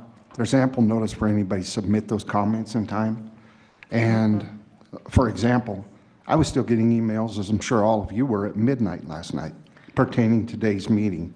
And there has to be a cutoff at some point to where the commission and staff can react to some of that we need to. And I understand, Commissioner Haskell, what you're saying, that we have those old ones from Burlington even. No, the difference is they're sending them to your personal or the DNR group. When they send them to the group, we're behind. That's what I'm talking about. Very good. My comment was more to that, and I agree with you that we have reams and reams of things to go through, and you have to go through every one, or you don't know if you're looking at one, as you just mentioned, or one that is pertinent to this. So I would just stress to people, I mean, you have time before, and if it's important enough for you to make a comment, make it in time that the commission can deal with it. And I'll turn back to you, Commissioner Haskell. If you have a recommendation on your particular subject, I would appreciate it. So when the agenda comes out, the comments we've received are in that DNR group box. So there's no time for the public to comment to that DNR or our commission group email after the agenda comes out that we get. Does that make sense? I would like, go ahead, Karen. Well, Katie, I'd like to defer to Katie first. Thank you, Chairman, and thank you, Chair Haskett, for bringing up that concern. The way that we do it is when we send you the first mailing that you all receive, and that includes the agenda for this meeting. It includes all the public comment that we received between the prior meeting and the deadline before that first mailing. We then do a second mailing with an updated public comment where now the public has seen the agenda, they've seen the items that will be on the agenda, all the supporting materials that you all as commissioners receive, and then we update the public comment so it includes that second batch. There is then, usually a matter of, 3 or 4 days between that second mailing and when the meeting starts. And really, it's just a matter of giving you all time to review and reflect. And then there are, again, then the opportunities for the public to comment at the meetings themselves. And I think that's part of what you saw at the last meeting, where we really are looking to the commission as much as possible on these topics to indicate the direction that you're going, what you're thinking about, so that we as staff can prepare, but also that the public has time to get in their thoughts as well before you all take final action. Okay, Commissioner Bailey. Thanks, Chair, and thanks for raising this, and thanks, Katie, for that clarification. I do think those comments that come in between the final mailing and the meeting it's challenging to get those after the fact, and maybe there's not I don't know if there's a great solution to that. I was maybe going to suggest, especially when we have large gaps between meetings, and now that we're soliciting topics for future meetings, maybe weekly inbox updates, and especially in the longer sort of 2 months in between meeting periods, so we can review those as they are coming in. I have no idea if that's going to be a ton of work for staff, so if it is, disregard, but that was going to be my suggestion. Yeah, I can talk to the director and our staff that support that about, whether there's a different cadence that we can look at to make sure that you're having plenty of time to receive and process the materials and maybe come back to you all. I think one thing that's slightly confusing for me, at least, is an example. We had one that was from the comments that were received from November 9th to 28th at noon. And then we had a second mailing that was from December 28th at noon to January 5th. And sometimes I don't get to both of them. I think when I start out with, because I think even the second one started out in the same format as the first one. And it's easy when you're going through that, think that you've already read that. So my suggestion might be that the second one, the second input, would be a totally separate heading. Yeah, thank you for that, Chair May. That part, making a just separate document for the second mailing, I think would be pretty straightforward. Yeah. Commissioner Touchton. Well, I've noticed the same lag, or you perceive like, wow, I wish I'd have read that before the last meeting. My concern is slightly different. Is some people just email us direct, and so their stuff will be, I was reading it last night. Other people go to the general mailbox. Maybe they're more polite, I don't know, or they're less familiar with how the system works. And so I wonder if there's a way that, and I'm not techie at all, but if we're allowed to read the general mailbox, so that the people who comment to us personally and the people who use the general mailbox are in the same boat, so to speak. Thank you, Commissioner Touchton.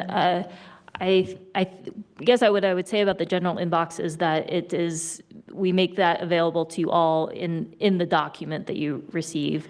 I don't think I would recommend having multiple people just in the inbox. It would be hard to tell what email was read and unread and that kind of thing. And I actually think part of the intent in having you all have then individual email addresses was that if it was, on a topic specific to you or you represent that stakeholder group versus sort of messaging that pertains maybe to the group as a whole, because you all are going to take an action. And yeah, I think it can be a little bit confusing for the public. As much as possible, we are trying to drive folks towards that main inbox so that you all are seeing the same information at the same time.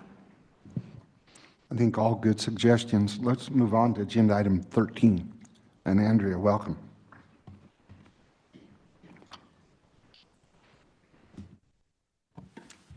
Good morning, Chair May and Commissioners, Executive Director Gibbs and Director Davis.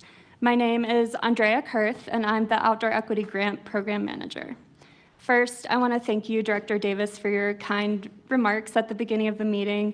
I truly love my job, and I'm honored to do this work, and I hope that that shines through. I'm really excited to be here with you again to share the second annual report of the Outdoor Equity Grant Program and the results of the investments that the Outdoor Equity Grant Board has made to help increase access to the outdoors for youth from traditionally excluded communities across the state.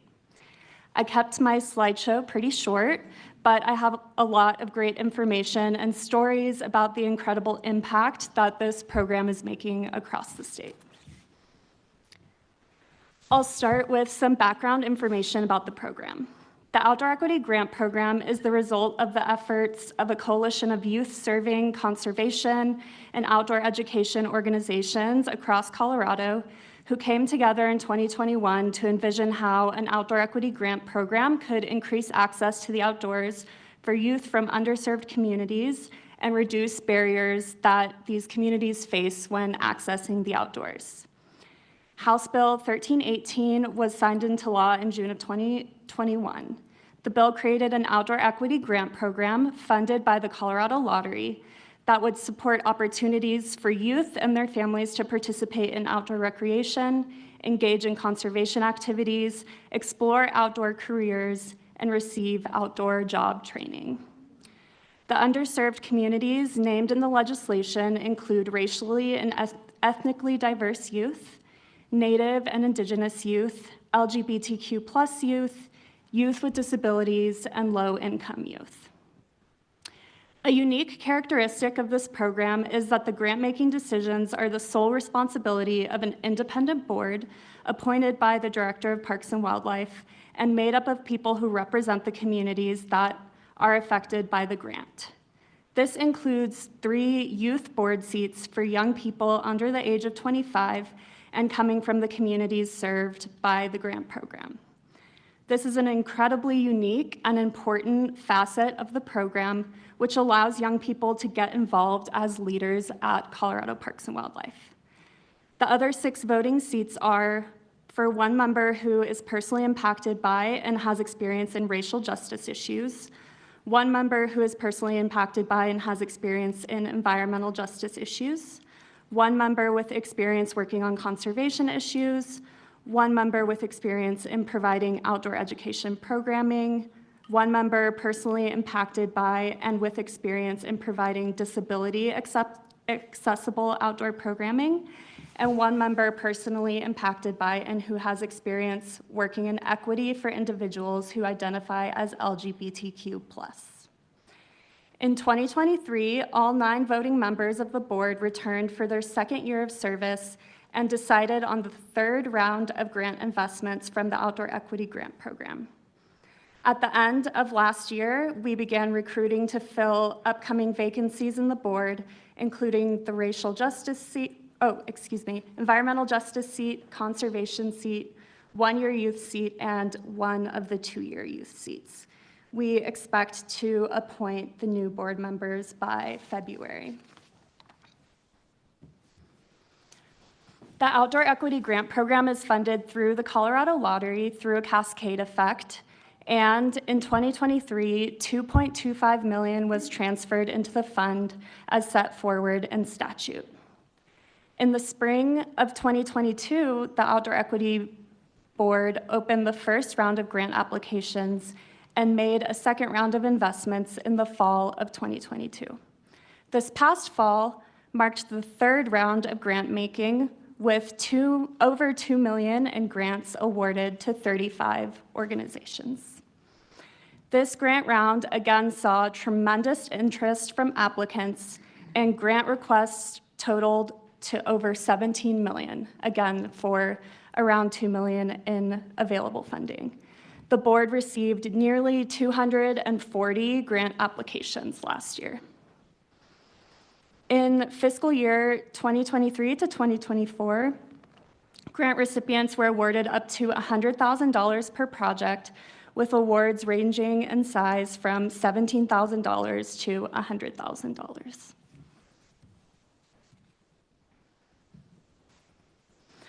The Outdoor Equity Grant goes beyond just awarding funds to grant recipients. At CPW, we've begun to start building resources for grant recipients and fostering a community of outdoor equity practitioners that can join together and learn from one another. Last year, we began hosting quarterly community of practice meetings to allow grant recipients to meet one another, hear about other outdoor equity projects, collaborate on programs, share successes, and more importantly, learn about resources within CPW that they can incorporate into their programs. For example, grant recipients came together in October to hear from the hunter education and hunter outreach programs, and to learn about hunting opportunities that they can share with their youth.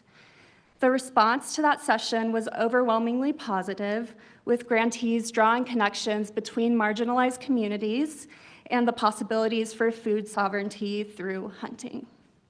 We plan to continue these sessions and continue to draw connections between grantees and CPW. The board is committed to doing grant making in a new and an innovative way that reduces the barriers that communities normally face when attempting to access state grants. That's why we provide communities with guidance on applying to the grant, including an annual webinar where we share tips for applying, and applicants can ask questions of board members as they are approaching their application.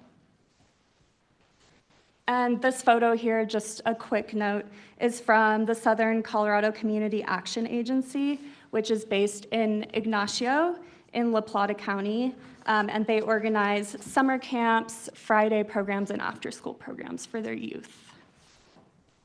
And I believe this photo is of youth doing a service project, a conservation service project. Telling you about the investments gives a good overview of the OEGP, but I'd like to take some time to highlight some success stories from grant recipients that illustrate the incredible impact that this program is having. The My Outdoor Colorado Coalition is a visionary approach to connecting youth and families with the outdoors through strategic partnerships that provide access to nature education, outdoor recreation, and skill-building opportunities. Supported by the Outdoor Equity Grant, MOC expanded their community connector team, recruiting and hiring 4 community leaders who led outdoor experiences for residents of the Westwood and Cole neighborhoods in Denver, which are some of the most nature-deprived neighborhoods in the Denver area. This growth enabled MOC to more than double its engagement in 2023, offering 66 Family Nature Club programs and reaching over 1,200 participants. The community connectors, who are deeply rooted in their communities, played a crucial role in shaping these culturally relevant and accessible programs. The last grantee I'll quickly highlight is Adaptive Sports Association, which provides opportunities for people with disabilities to experience outdoor adventures that Colorado has to offer. The $50,000 award from the OAGP supported Adaptive Sports Association's year-round outdoor programming to help participants overcome physical and cognitive challenges to participating in outdoor recreation, including skiing and snowboarding, rafting, and camping. ASA nurtures special partnerships with all the area schools to help youth with disabilities participate in outdoor activities. I had the special opportunity to visit Adaptive Sports Association in Durango last year and got to see for myself the amazing community that they're fostering through their youth, the families that they work with, their volunteers, and the greater community. This demographic info is based on the 67 outdoor equity grant projects that were active in the calendar year 2023. Organizations that receive grant funds are asked to report on relevant demographic data such as race, ethnicity, and participant age. Some grantees also choose to report on the percentage of participants who have a disability or identify as LGBTQ+. Last year, outdoor equity grant funds reached over 30,000 participants, bringing the total number of participants reached to date to over 37,000 participants to date. About 29% of participants reached last year were people with disabilities. And grant funds supported participants in 41 counties in Colorado, which will be listed in the full annual report. Looking to this year, some of the priorities for the Outdoor Equity Grant Program are appointing 4 new board members, which we expect to onboard in February, providing additional technical support to applicants in order to ensure an equitable application process, exploring additional funding opportunities for the OAGP through the gifts, grants, and donations clause of the statute. And the next funding cycle will open in August, and grant decisions will be made by December 2024.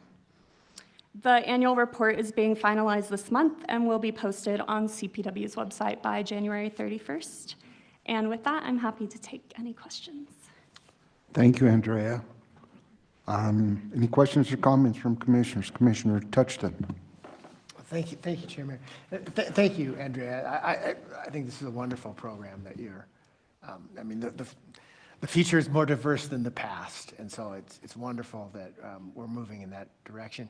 The one thing that's struck me was that you had $17 million in requests and approximately $2 million to hand out, and that you're funded, I think you said, by a lottery cascade, a spillover. Is there anything else in your funding pipeline, or other than our gambling addictions? How do we move 17 million and 2 million closer together? At this time, there's no plans for additional funding to come into this program, although because it is a graduated schedule, next year we'll have approximately $3 million that will be deposited into the fund through the lottery if the lottery reaches its cap for this program.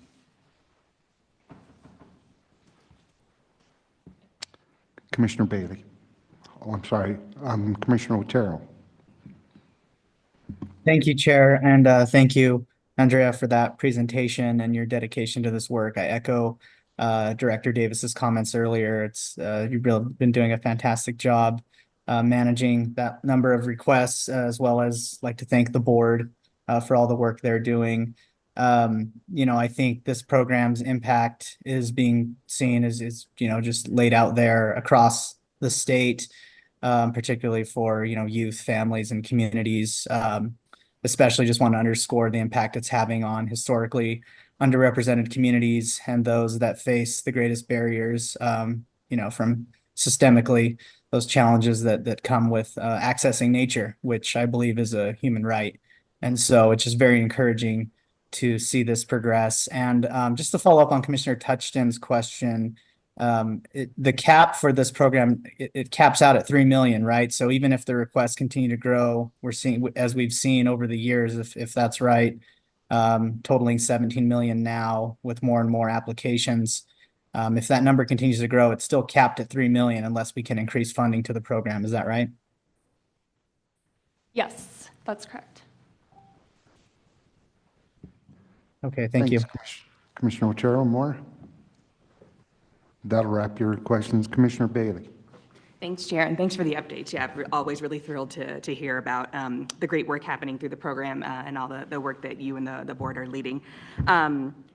So first a comment, I'm really excited to hear about the community of practice sessions. Those sound incredibly important, and I think, right, create and expand and sort of build on, right, the overall goal. So I'm really excited to hear that those are happening. I guess 3 questions, maybe 2 that are actually for you. In addition to, getting reports, checking in, are there other ways that you'd recommend that the commission can support the program overall? The second question is what we're missing 23 counties. So I'm wondering if there's any outreach geographically, right, to counties to support kind of broader engagement across the state. And then I think the third question might be for someone else in the room. I have a vague recollection that excess KCW funds after the first 3 sort of tiers of funding could go into the Outdoor Equity Grant Program. Did I make that up, or were there excess funds? Yeah, so that's for someone else. Thank you for your questions, Commissioner Bailey. I think for the first question, how commissioners can help or contribute to this, I think just continuing to spread the word, especially to communities or geographies that we have not been able to fund yet. That's always a really great step. And I think encouraging new applicants to reach out to me and make connections with me, because oftentimes I can help guide them on really what the board is looking for and help them be successful in their applications. So that's really important. I think also continuing to, as we onboard new board members every 2 years, just encouraging people within your networks to apply for those roles, especially outside of the Metro Denver area, and that'll help also with the outreach to other counties. I think we've also found that outside of the main population centers in the state, there are just less outdoor education providers in general. So we may just receive 1 application or no applications at all from a lot of those counties that we haven't reached yet in Colorado. So one unique thing about this program is that local governments and school districts are eligible to apply. So in those cases where there might not be a nonprofit that can provide that outdoor education opportunity for youth, encouraging school districts or local governments to apply is kind of how we can fill that provider gap. Thank you, Andrea. Justin, you have something for us. Yes, thank you, Mr. Chair. Good morning again. Justin Rudder, Assistant Director for Financial and Capital Services. The question I heard was, could Keep Colorado Wild funds go into this program? So I think just start waving me off if I get too detailed. But I think as it was originally envisioned in legislation, they set up an annual transfer and provide the spending authority for it. And so I think people have kind of segmented in mind that this is a program, but it's part of the CPW programs, and the director and the EMT make allocation decisions annually. And we could make an allocation if we have the spending authority to the Outdoor Equity Program to increase it. We could apply for grants, and that's the other portion of it. The legislation also intentionally included what, in my estimation, is a duplicative authority to accept and expend grants and donations, because that also exists elsewhere in our statutes.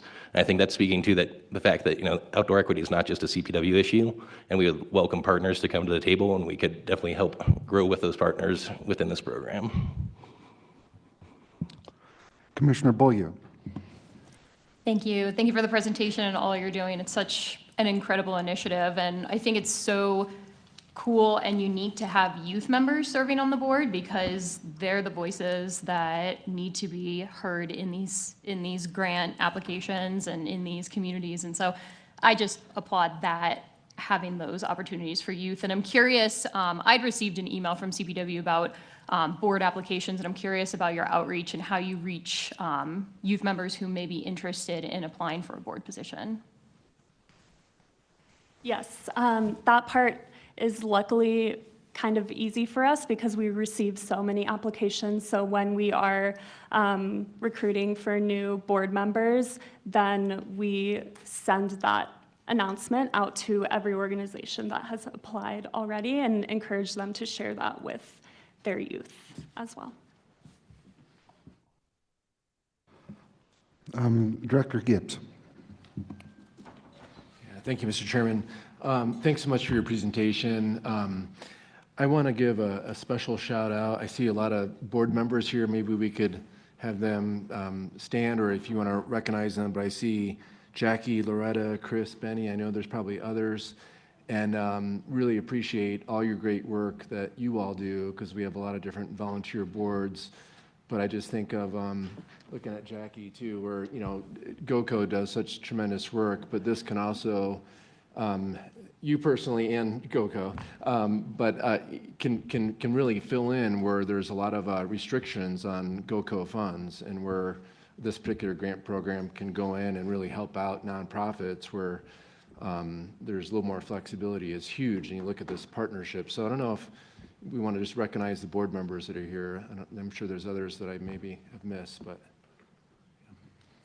Andrea, I might suggest, since we're going to have an awards presentation, can we include the board members in that? So we have public comment, is that right, Katie, on this subject, topic? Okay, any other questions for Andrea? Yeah, Director Davis. Thank you, Mr. Chair. You all have heard me say time and time again, like, how we CPW have the best mission in the country. We spend a lot of time on the wildlife management and conservation part of our mission, for sure, and for all the right reasons. And we have enjoyable, sustainable outdoor recreation and a quality state park system, right? And for the purpose of growing natural resource stewardship behaviors for current and future generations. And I don't know how you cannot look at that presentation in this program and see the tremendous interest, for sure, and the need in order to, like, make sure that we're holistically approaching the effective implementation of our mission. So I'm super excited to see the board here. Andrea, I can't say enough how much we appreciate you running this program, and just your spirit around it is completely visible. So thank you, thank you, thank you. Very good. Anything else from any commissioners? If not, we'll go to our public comment.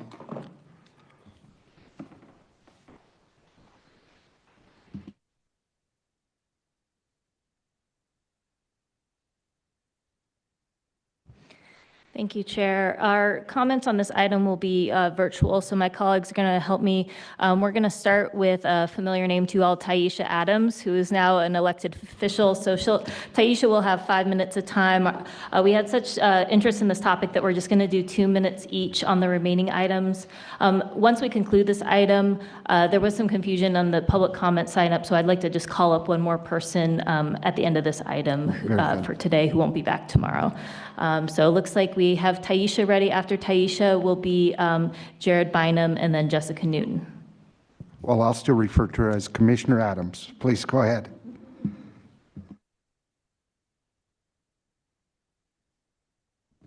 There may be the mute, Commissioner. We still don't have the audio.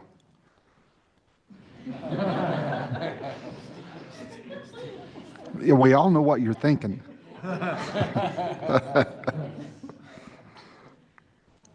Taisha, maybe we can give you a moment on your end to try to unmute. Yeah. And in the meantime, if we could go ahead and get Jared, followed by Jessica and Shayna Gonzalez.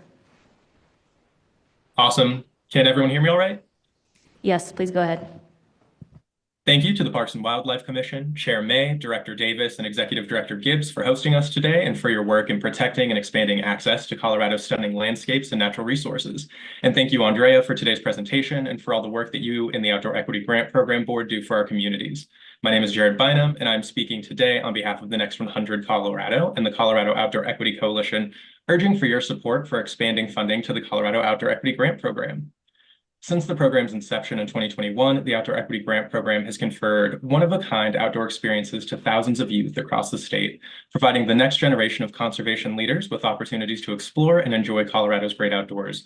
The work of the Outdoor Equity Grant Program is crucial as Colorado's population demographics change, creating new opportunities to engage communities who have historically been disinvested in. Because of this program, local organizations that provide outdoor recreation and education programming for youth have been better resourced to continue their work of providing tailored programs designed by and for the communities they intend to serve. But even despite the successes of this program, there still remain persistent disparities in outdoor access in Colorado. The nature gap, a measure of racial and economic disparities in access to nature, remains troubling for Colorado and the Rocky Mountain West. According to a 2022 report from Western Resource Advocates, diverse and low-income communities, both urban and rural, face significant barriers to accessing public lands, open spaces, and parks. Many of our communities lack physical proximity to green space or affordable transportation to our region's recreational opportunities. In addition, diverse and low-income communities may not feel comfortable or safe in these places. We may also encounter financial barriers that limit access to recreational activities and equipment. These disparities are precisely why we advocated for the initial creation of the Outdoor Equity Grant Program in 2021. And after 2 years of strong results from the first several rounds of grants, we are excited to come back to you with our experiences alongside a request. Please consider increasing funding to the Outdoor Equity Grant Program. Community need remains high, and as outlined in the preceding presentation, there have been over 17 million in requests, with an impending cap of only 3 million to be dispersed, demonstrating a greater need for these funds than available resources. By connecting otherwise unlikely recreationists with outdoor opportunities early on, this program serves... Oh, I apologize, I'm looking at the YouTube. I have 3 sentences left.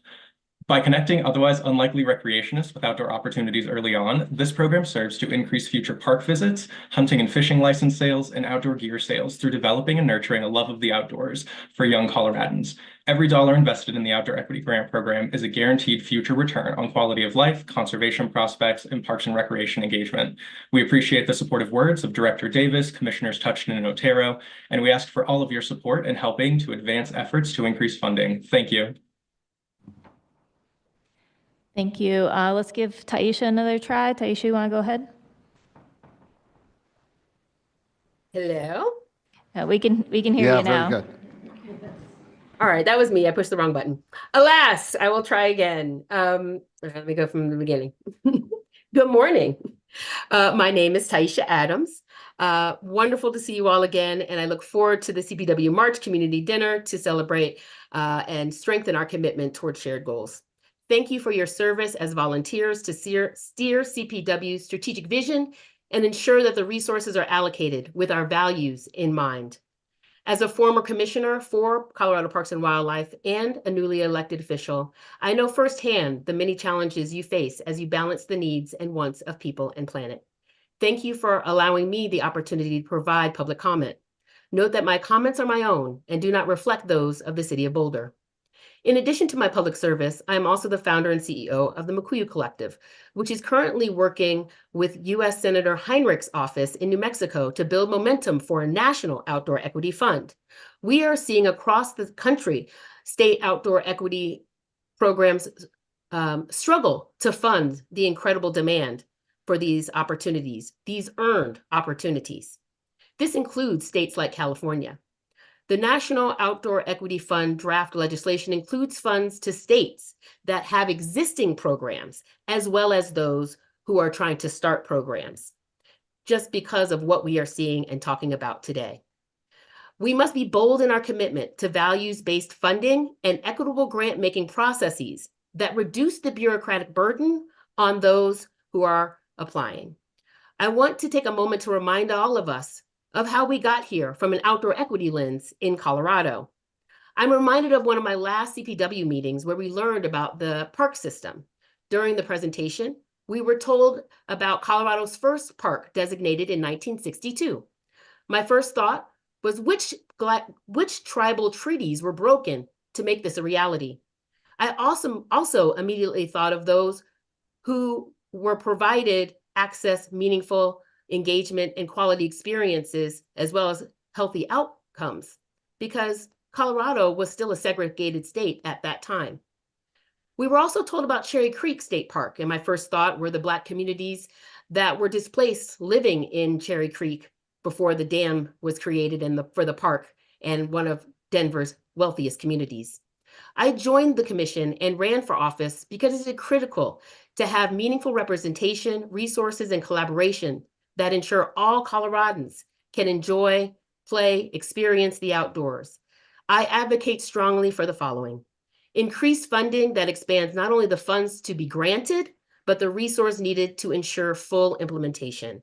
To watch Andrea and her part-time team and volunteers rise to the occasion again and again reminds me that yes, we can do it, but we shouldn't have to. So hopefully we can find those resources. I also strongly advocate for stronger collaboration and coordination across all those in our state who fund outdoor equity. This includes funds within state government, local municipalities, community organizations, and philanthropic organizations. And lastly, I want to also strengthen geographic representation. I'm specifically talking about the Eastern Plains. I see you, Commissioner May and Commissioner Blecka, and I will always advocate for those who have been and continue to be in the margins. Alas, I leave you with my favorite quote: "In nature, you are never alone." Let us model this ethos to ensure that those whose labor funded the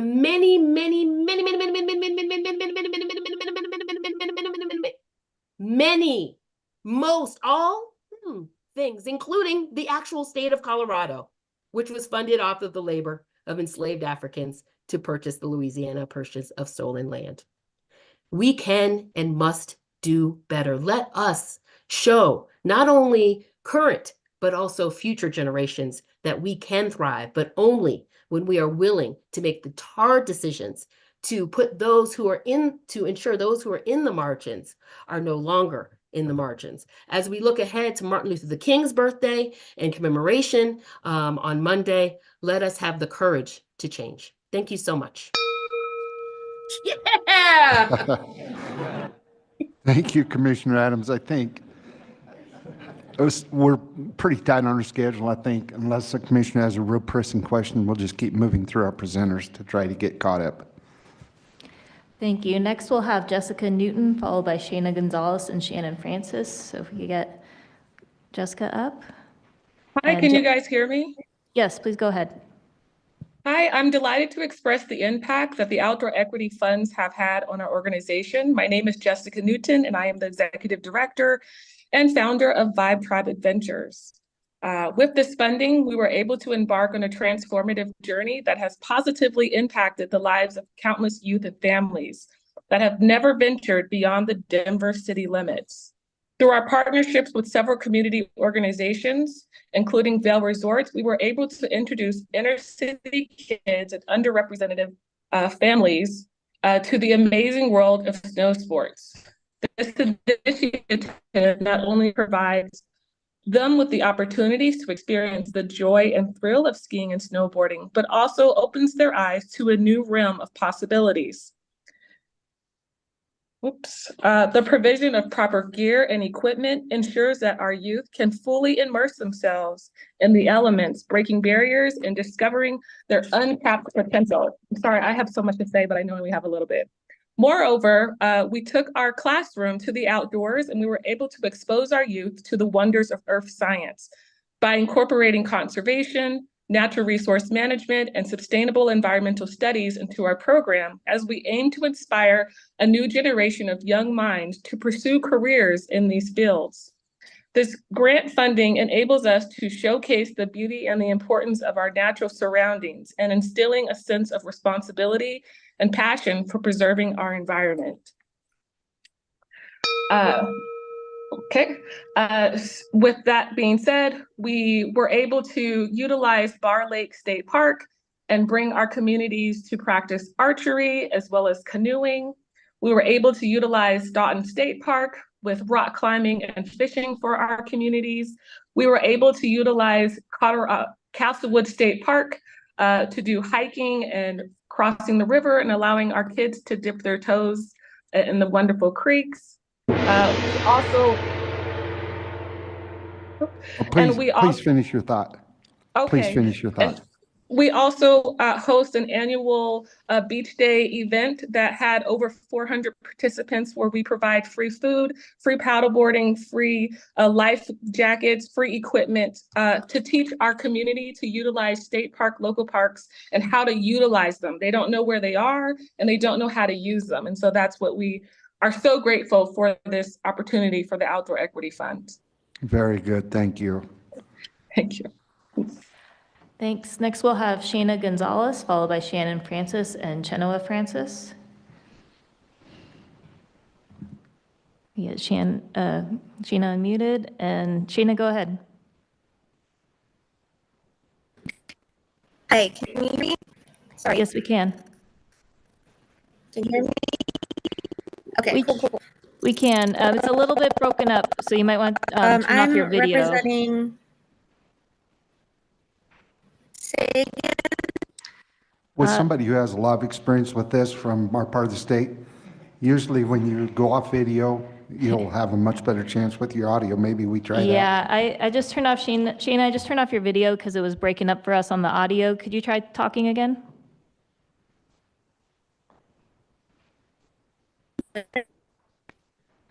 Shana, go ahead and try. You're breaking up for us some, though.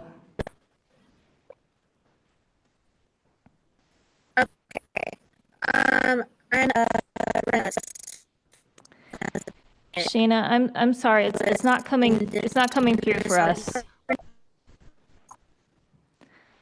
Sorry, I'm gonna go ahead and move on since we can't hear Shana, right? So next up we have Shannon Francis, followed by Chenoa Francis and J.R. Lapierre. Shannon, my colleagues will work on getting you unmuted.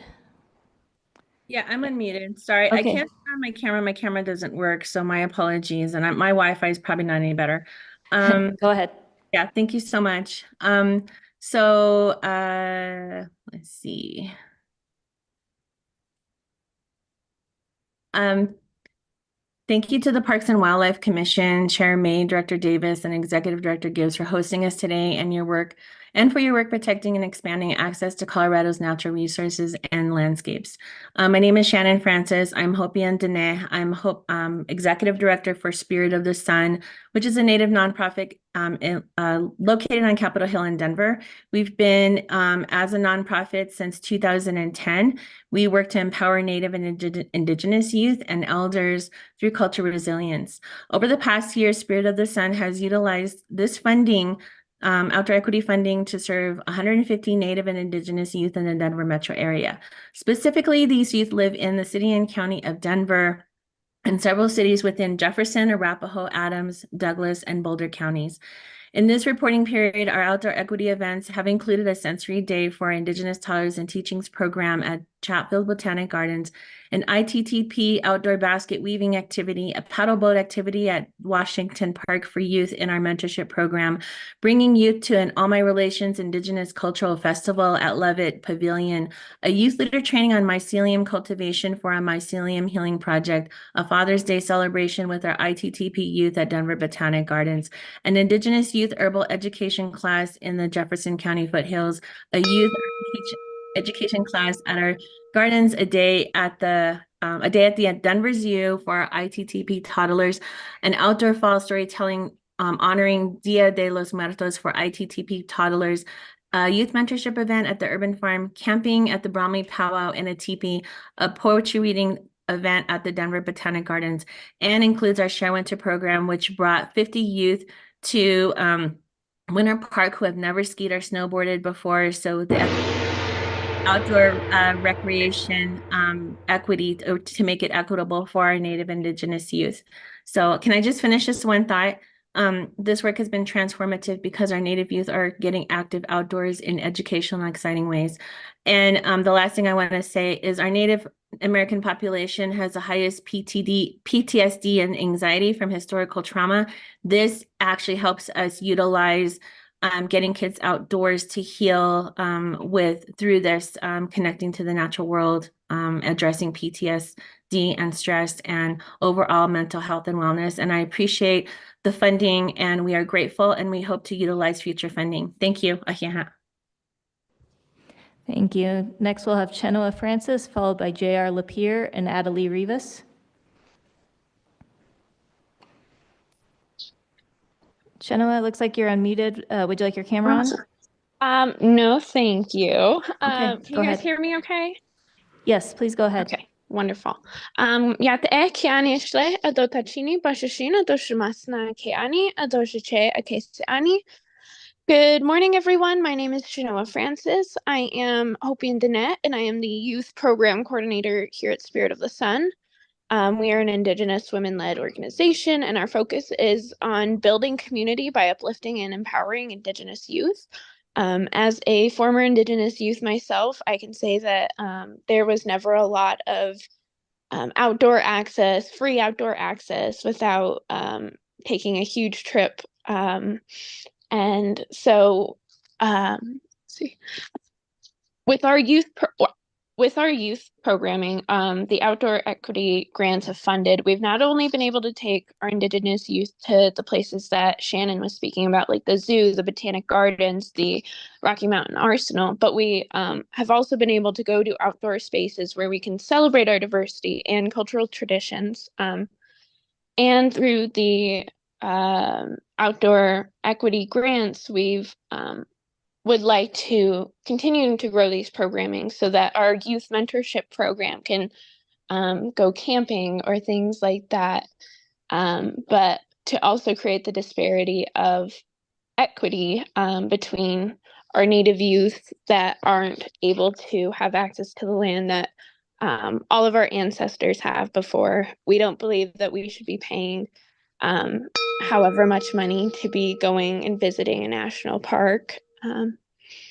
But I'm very grateful that we have the funds that we have, and that through all of that, we have been able to feed multiple people. We've been able to visit different farms and talk about cultural resiliency.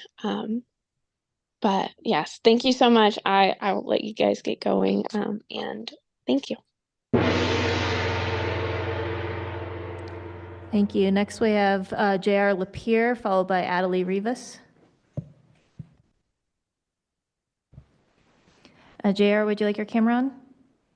Yes, please. Can you hear me? Okay. Yep, and we see you also, so go ahead. Great. Hello all. Hello to all, and thank you for the opportunity to provide comments. I am J.R. LaPierre with Lincoln Hills Cares. Lincoln Hills Cares develops the next generation of young leaders through outdoor education and recreation, cultural history, exploration, and workforce advancement. Funding from the Outdoor Equity Grant greatly impacts our organization. Over the past few years, we've been able to increase access to nature, resulting in increased social and emotional development and environmental stewardship and improved diversity, equity, and inclusion. Our vision is that all people have equitable access to feel welcome in, advocate for outdoor spaces, and carrying out our mission and vision are not short-term projects. It's a long-term endeavor that must carry on in perpetuity. Current funding from the Outdoor Equity Grant and more of it, and long-term funding is crucial to achieving long-term impact. And again, I thank you for this opportunity. Have a great day. Thank you. Last up on this topic, we'll have Adelie Rivas. While we're getting Adelie up, Chair May, do you want to have more comments and discussion amongst the commission on this item before I go back to that one public comment? I defer to the commission. Does anybody have anything they particularly want to bring up? I would say no, Katie. Okay, so we'll go ahead and do, Adelie, looks like we have you ready to go, so go ahead. Thank you. Yeyek pena kumpawan, nahanutugay Adelie wanutsundukay Urives, and my pronouns are they, them. I am Gushkatan Shane, in other words, Indigenous from El Salvador, disabled, and a two-spirit youth. I am here representing myself as someone you've served, and it is my hope that we will work towards expanding the funding for the Colorado Outdoor Equity Grant Program. As an individual, I have benefited from this grant through the programs I have been a part of and are currently participating in. Only ending a little over a year ago, I was unhoused in my teens, and outdoor recreation and access to being among wildlife was desperately inaccessible. Through programs like Chill's Skateboarding Foundation and Spirit of the Sun, which directly function in large part through your funding, I was able to participate in sports and be in nature, which was critical for my mental health, well-being, and practicing my traditional life ways during an outstandingly difficult time in my life. Actually, the gear that was purchased for me through the skateboarding program and Spirit of the Sun was what made playing roller derby possible for me. My derby name is Showtime, and I will soon be competing at an international level representing my nation in Team Indigenous. I want other Indigenous, BIPOC, LGBTQIA+, especially unhoused youth, to have access to the same experiences and opportunities that I've had.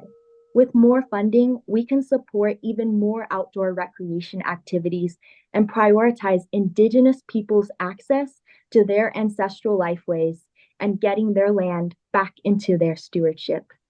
Padiush Ameheme. Shipinagun Neyeyek Shiwi.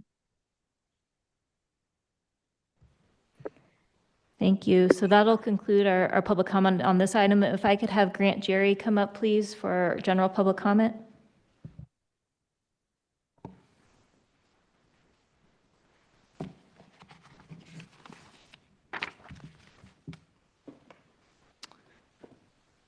Thanks for accommodating. There was some misreading a bit of the agenda on my part, so I apologize for that. But Chairman May, commissioners, directors, great to see you all, and thank you for allowing me to speak. I'm here to call out what I believe to be one of the greatest threats to the future of our rich hunting and fishing traditions here in Colorado, the proposed mountain lion trophy hunting ban, Proposition 101. You see, what makes Proposition 101 so perilous isn't the fact that it'll functionally ban mountain lion hunting. No, it is the way that this proposition will contort the definition of trophy hunting, a widely disputed term, and open the doors for a long-term campaign to eliminate hunting here in Colorado. The American Society for the Prevention of Cruelty to Animals, an organization that is no friend of hunters, defines trophy hunting as the hunting of wildcats for sport, not for food.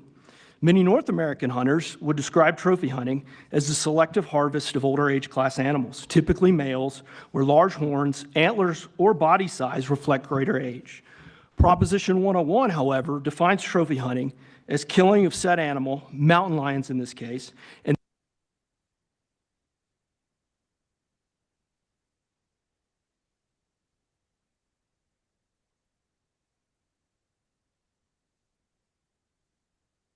hunting will be established in statute for the first time and legally defined as inhumane and unsporting.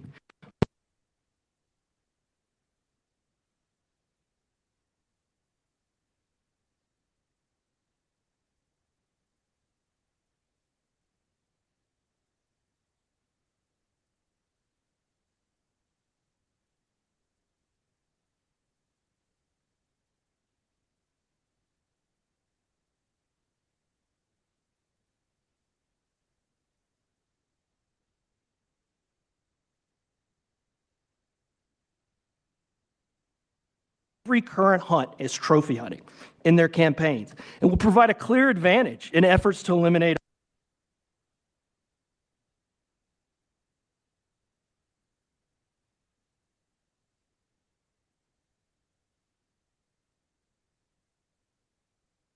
However, this in itself is a false choice. The two are not mutually exclusive.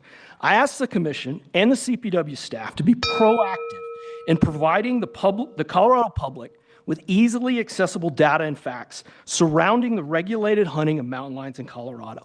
If Proposition 101 passes, the future of hunting, or recreational sport killing, as the 101 proponents describe it, may very well be in jeopardy. Thank you for your time.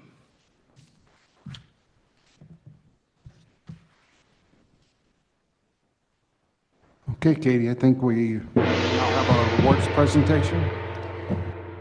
Yes, and sorry, if we could pause for just a moment because our it seems like our YouTube audio is not going through, so just giving a minute to see if our colleagues say it looks like maybe it's back now. Are we all?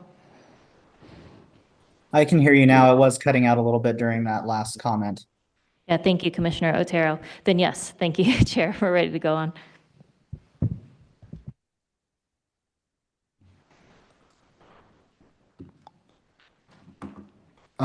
I guess, is this back to Andrea, the awards presentation? Oh, okay. Well, I'll leave it to the front table to organize it.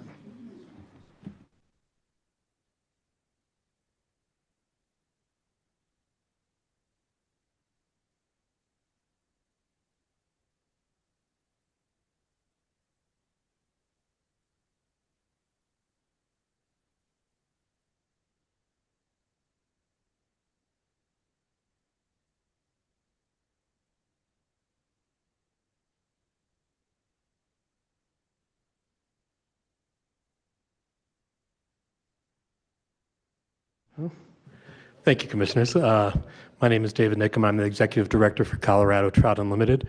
For those of you who aren't familiar with us, we are an organization of about 11,000 members across the state in 22 chapters working on conservation of Colorado's trout and watersheds.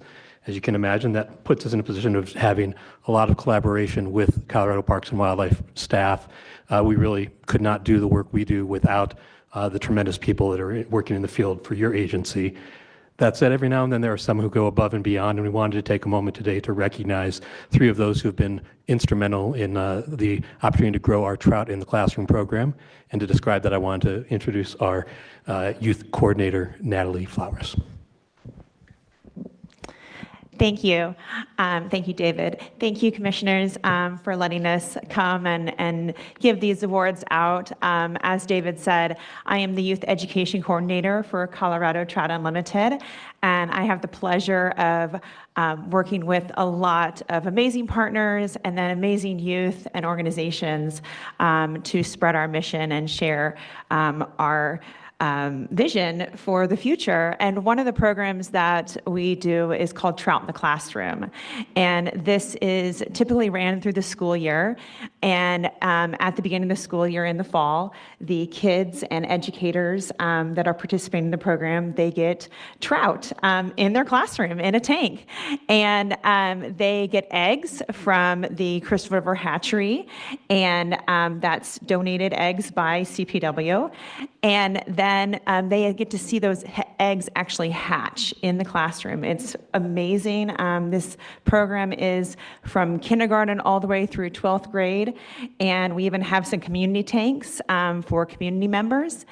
And as the trout go through their life cycle, they take care of them. It's like a little mini hatchery in the classroom. They do the chemistry, they change out the water, they learn and feed them.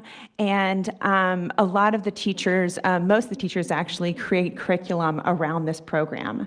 So not only are they learning about the trout life cycle and they're learning about, trout in general, but they're learning about beyond, river conservation and connecting to their watershed. And that's the true mission of Trout in the Classroom, is to connect these students to their local watershed. And so with partners like you all and these amazing individuals, April Kraft has helped us for several years with the program, and she has really been the head of helping us understand not only the trout biology, but also the pathogens that we need to worry about, and then, changing the program to make it a more sustainable program, which I'll talk about here in a second. And then we also have Josh Nearing. He has helped us really make strides in changing the program dynamically from being a program where we only had about 20 sites, and really only 12 of them were able to release based on the parameters of the pathogen testing that we had to adhere to, typical to what your hatcheries do on a normal yearly basis and annual basis.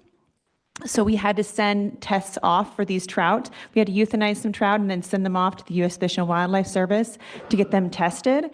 And As you can imagine, that was pretty hard to do for educators. And the U.S. Fish and Wildlife did it pro bono for us, but in 2022, they ended up saying that, due to the limited resources, they were going to have to actually limit how many tests they were going to be able to provide to us. So both Josh, April, and Robert, who I'll talk about in a second, came together and with CPW came up with a plan of giving us a test and exemption for this program. And I don't want to take too much time, but it actually made the program sustainable and to be able to continue at the level and the impact for these students and these educators and the program as overall. So we are so grateful to them because now the program can grow beyond 12 classrooms and 12 sites, and we can actually have these kids really connect with their local watershed. And from 2022, we had, like I said, about 12 sites release, impacting probably about 2,000 students and community members and educators. And then just last year in 2023, we have over 13,700.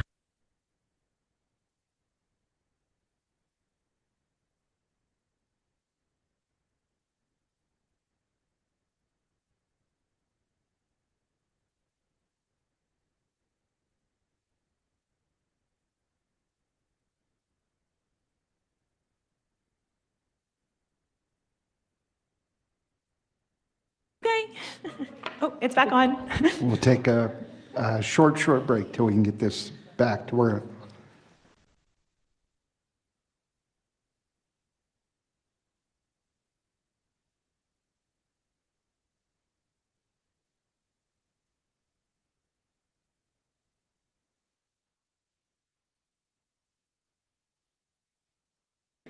Okay, we'll take 5 minutes. Can we, there's Josh. Hello, sir. So you can finish the basically we're at the end. I know, I was just gonna bring you up. They'll probably come back and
Think we're ready, Dion. Yeah, we're ready. We're Commissioners, directors, Jock Earing, the Assistant Aquatic Section Manager for Colorado Parks and Wildlife Fish. Briefly wanted to thank Trout Unlimited for these awards.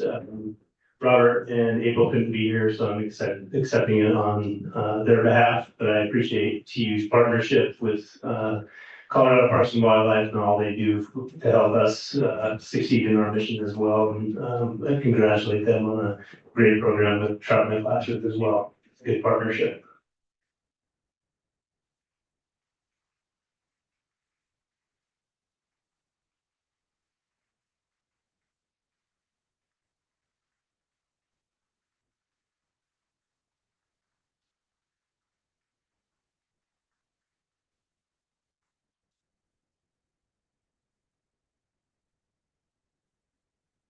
One, two, three.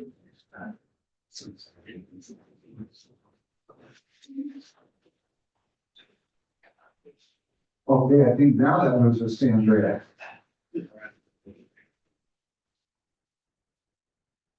Thanks much to the Trout Unlimited. That classroom program sounds fantastic to me. I can only imagine when I was in school what that would have been like to have that in the classroom. Thank you. And Assistant Director Dugan will help me present the awards to our outgoing Outdoor Equity Grant board members. If we could have all of the board members that are here today come to the front, Mr. Room, please.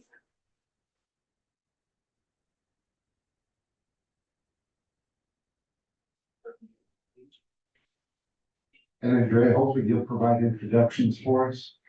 Yeah. Yeah, okay. We have Benny Samuels, Jessica Chavez, Loretta Pineda, Kara Sherpa, Rick Williams, Connor Hall, and Jackie Miller with us here today.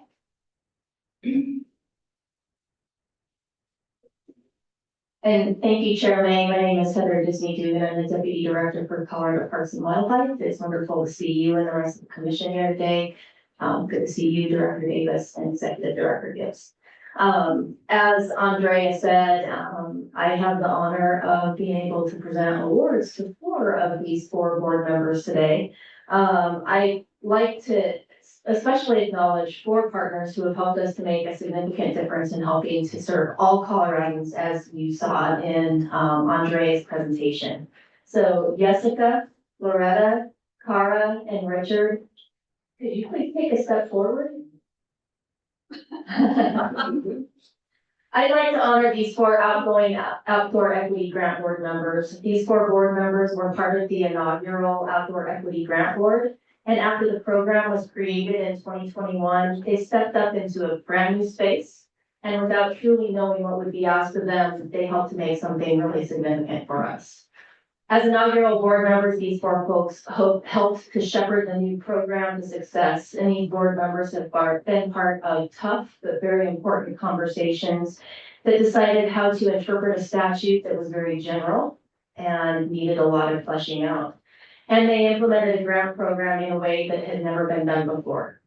Through their passion and dedication, they have helped review over 500 grant applications and ultimately helped award over $5 million, as you heard a few minutes ago, to deserving organizations who are helping to make our outdoors more inclusive. So on behalf of all of CPW, thank you for all of your hard work and your commitment to ensuring that Colorado's beautiful outdoors is accessible to all. The four of you made a huge difference for us, and we will miss you on the board. So thank you so much.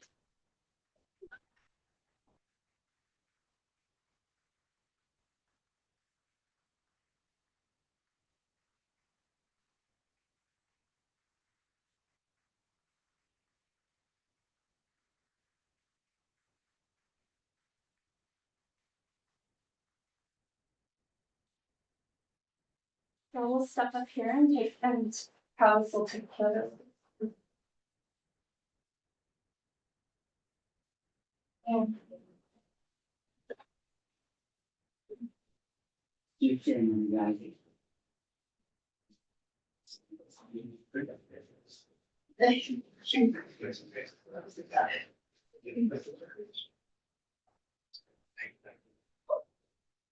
Chain close. Count three. 1, 2, 3. Go ahead. Thank you.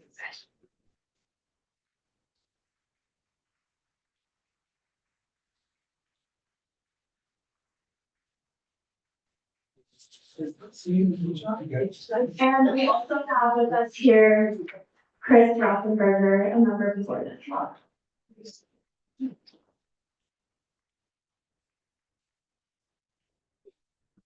Well, does that finalize your presentation, or we haven't? Presentation. So, we will stand in recess till 8 o'clock tomorrow morning. We're going to have lunch with the board members, I believe. And then Mark will fill us in on our afternoon.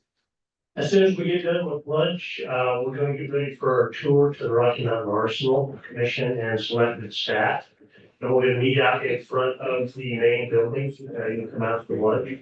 So make sure that you bring warm clothing. I think the wind might be blowing when we're out there, and then we'll go to Bar Lake State Park after that.